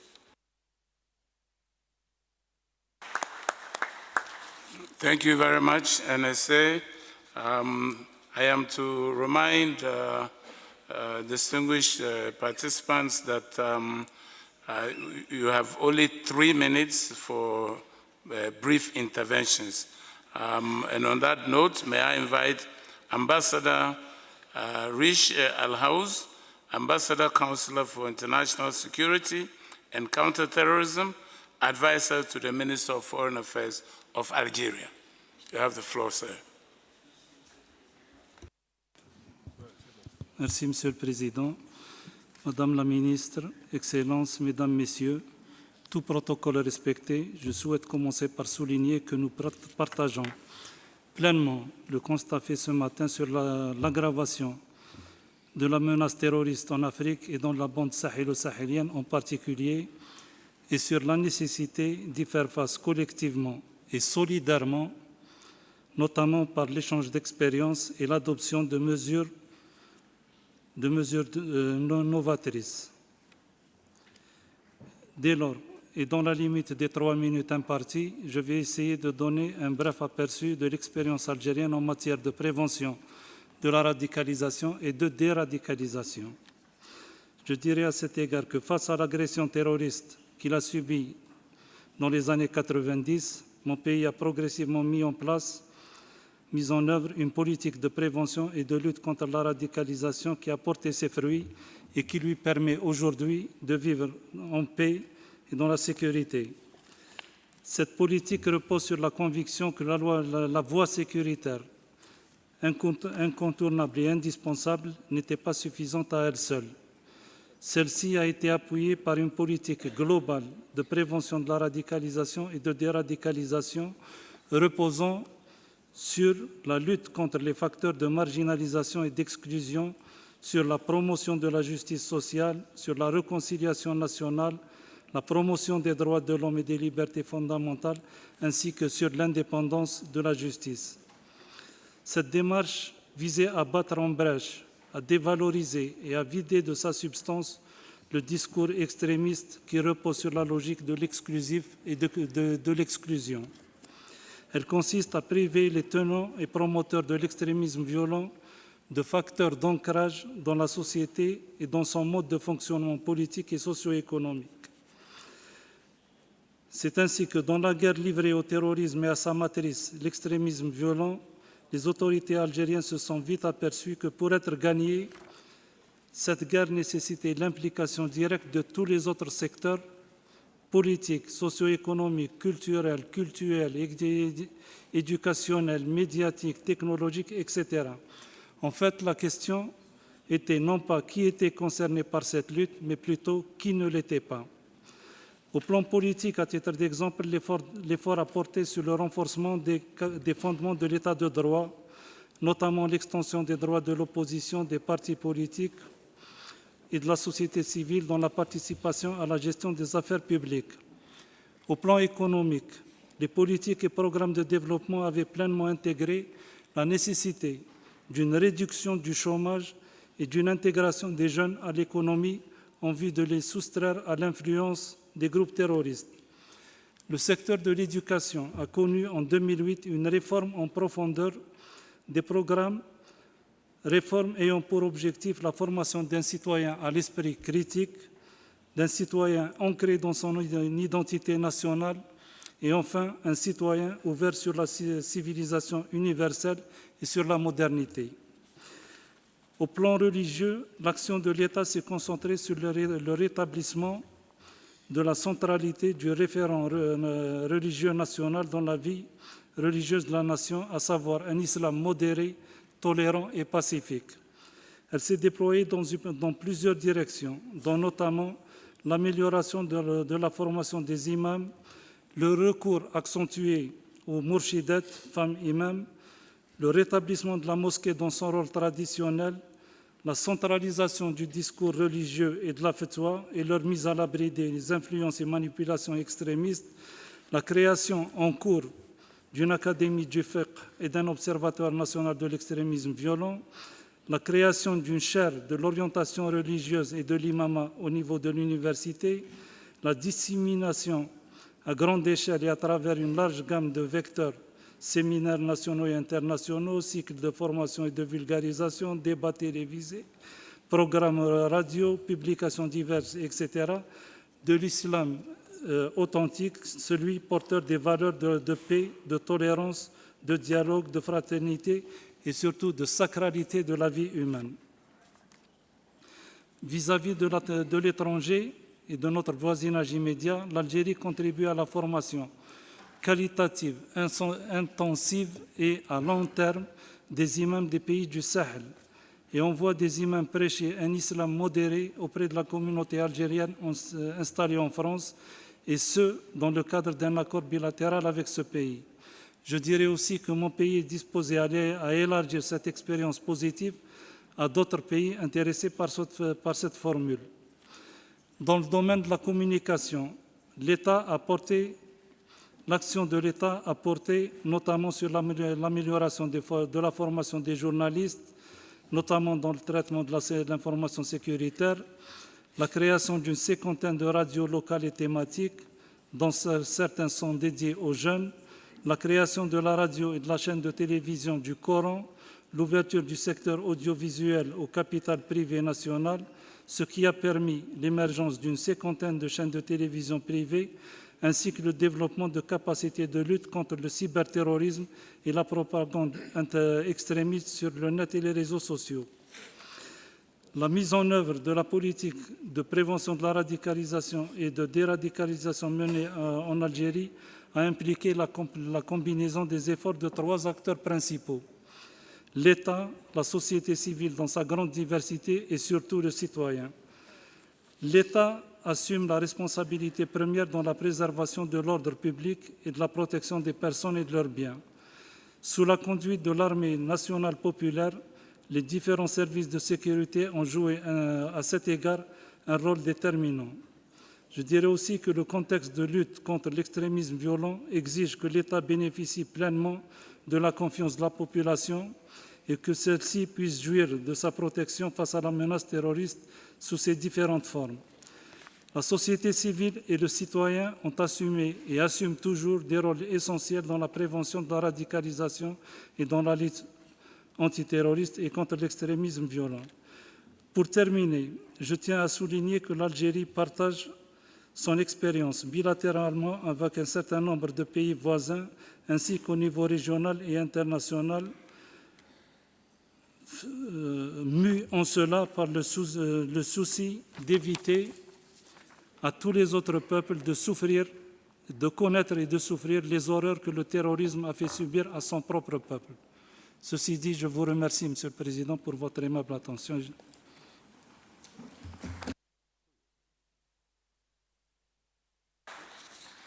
Merci, Monsieur l'ambassadeur. Donc, le Burundi, donc Madame Epifani Ntamwana, Madame le DG, vous avez la parole. Merci, Monsieur le Président, de m'accorder la parole. Excellence Dr Monica Juma, ministre des Affaires étrangères du gouvernement du Kenya. Excellences, Mesdames, Messieurs, tout protocole observé. Bonjour. Ma délégation voudrait exprimer toute la gratitude au gouvernement du Kenya pour l'accueil chaleureux dont elle continue à bénéficier depuis son arrivée à Nairobi. Elle voudrait aussi féliciter et remercier l'ONU et l'Union africaine pour leurs efforts conjoints dans la lutte contre le terrorisme. La République du Burundi participe activement dans la prévention et la lutte contre le terrorisme violent pouvant conduire au terrorisme et contre toute autre forme de criminalité nationale et transnationale organisée, tout en collaborant avec ses partenaires internationaux, régionaux et locaux. Sa volonté de ratifier, adhérer et accepter et approuver un bon nombre d'instruments juridiques visant à prévenir et réprimer ce genre de criminalité est un signe éloquent de son engagement dans son combat. Le Burundi, en effet, a ratifié à pas mal d'instruments juridiques et à travers son code pénal et s'inspirant de la Constitution de la République du Burundi, le législateur a érigé en infraction des actes de terrorisme et de bioterrorisme.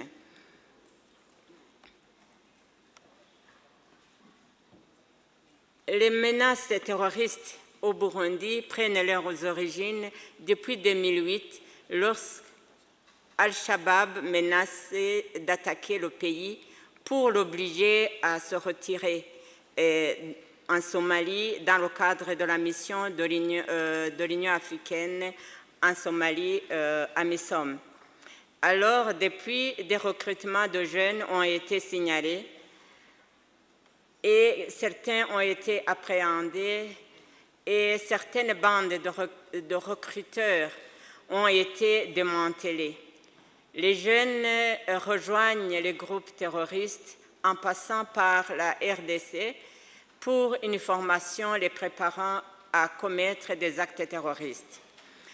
Certains actes terroristes tels que le massacre de Ruhagarika en zone Gasenyi de la commune de Buganda, province de Cibitoke, frontalière à RDC, ont eu lieu le 11 mai 2018. 25 citoyens paisibles endormis dans leur ménage ont été sauvagement tués et 7 autres blessés. Il en est de même des jets de grenades commis par ces mêmes criminels. Pour prévenir et lutter contre ce fléau, des mécanismes de prévention et de lutte contre le terrorisme et l'extrémisme violent existent au pays. Au niveau stratégique, le Conseil national de sécurité oriente et coordonne l'action sécuritaire générale. Au niveau opérationnel, l'état-major opérationnel constitué des composantes police, renseignement et forces de défense planifie et met en œuvre des activités de lutte contre le terrorisme. D'autres dispositions suivantes ont été prises. Le projet de mise en place d'un centre opérationnel pour la lutte contre le terrorisme se trouve à sa phase finale et de signature car différents échelons ont été déjà analysés et approuvés. La mise en place de la plateforme nationale de prévention des risques et gestion des catastrophes est déjà en place. Au sein de la police nationale du Burundi, les structures spécialisées directement impliquées dans la lutte contre le terrorisme et l'extrémisme violent sont essentiellement le commissariat de la police générale judiciaire, l'unité de police antiterroriste et l'unité de police anti-émeutes et sont opérationnels. Un point focal national pour la prévention et la lutte contre le terrorisme en Afrique auprès de CART, le Centre africain d'études et de recherche sur le terrorisme, a été désigné et est à l'œuvre. La mise en place d'une unité antiterroriste au sein de la force de la défense est déjà une réalité. Des exercices de simulation en matière de prévention et de gestion des actes de terrorisme sont souvent organisés pour maintenir la population en alerte.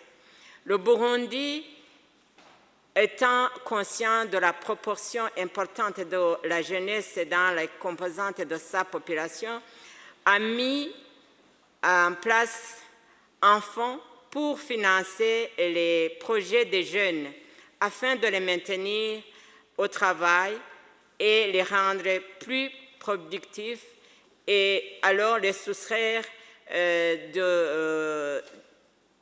des cibles des recruteurs du terrorisme. Un fonds aussi a été constitué pour encadrer la population autour des coopératives que nous appelons sangues et qui sont subventionnées par le gouvernement afin de maintenir toute la population occupée par des travaux productifs. On peut aussi citer des cas de comités mixtes de sécurité composés des éléments de la force de la défense et de la sécurité, aussi de la société civile et de la population locale pour lutter contre le terrorisme. Notons, Excellence, que la prévention et la lutte contre le terrorisme et l'extrémisme violent pouvant conduire au terrorisme ne peut se faire qu'avec des efforts conjugués régional, local, régional et international. En effet, les cadres sont bien tracés, mais ce qui reste, c'est l'engagement ferme des États membres des Nations Unies, des États membres de l'Union africaine, pour qu'on puisse avoir un futur sans terrorisme et un futur brillant et prospère. Je vous remercie.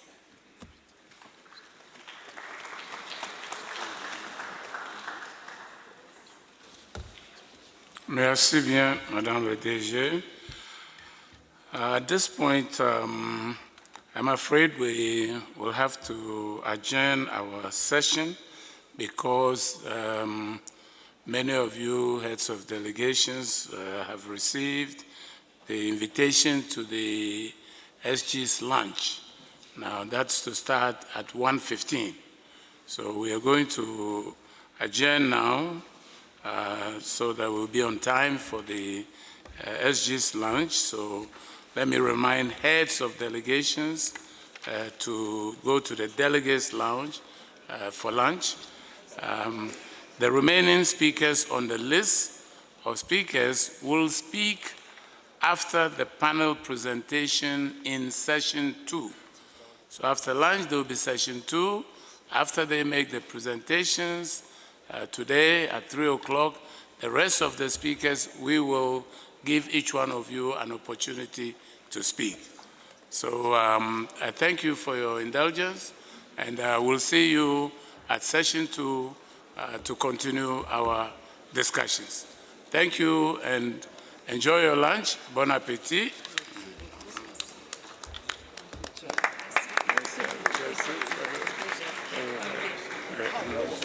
Nice to see you.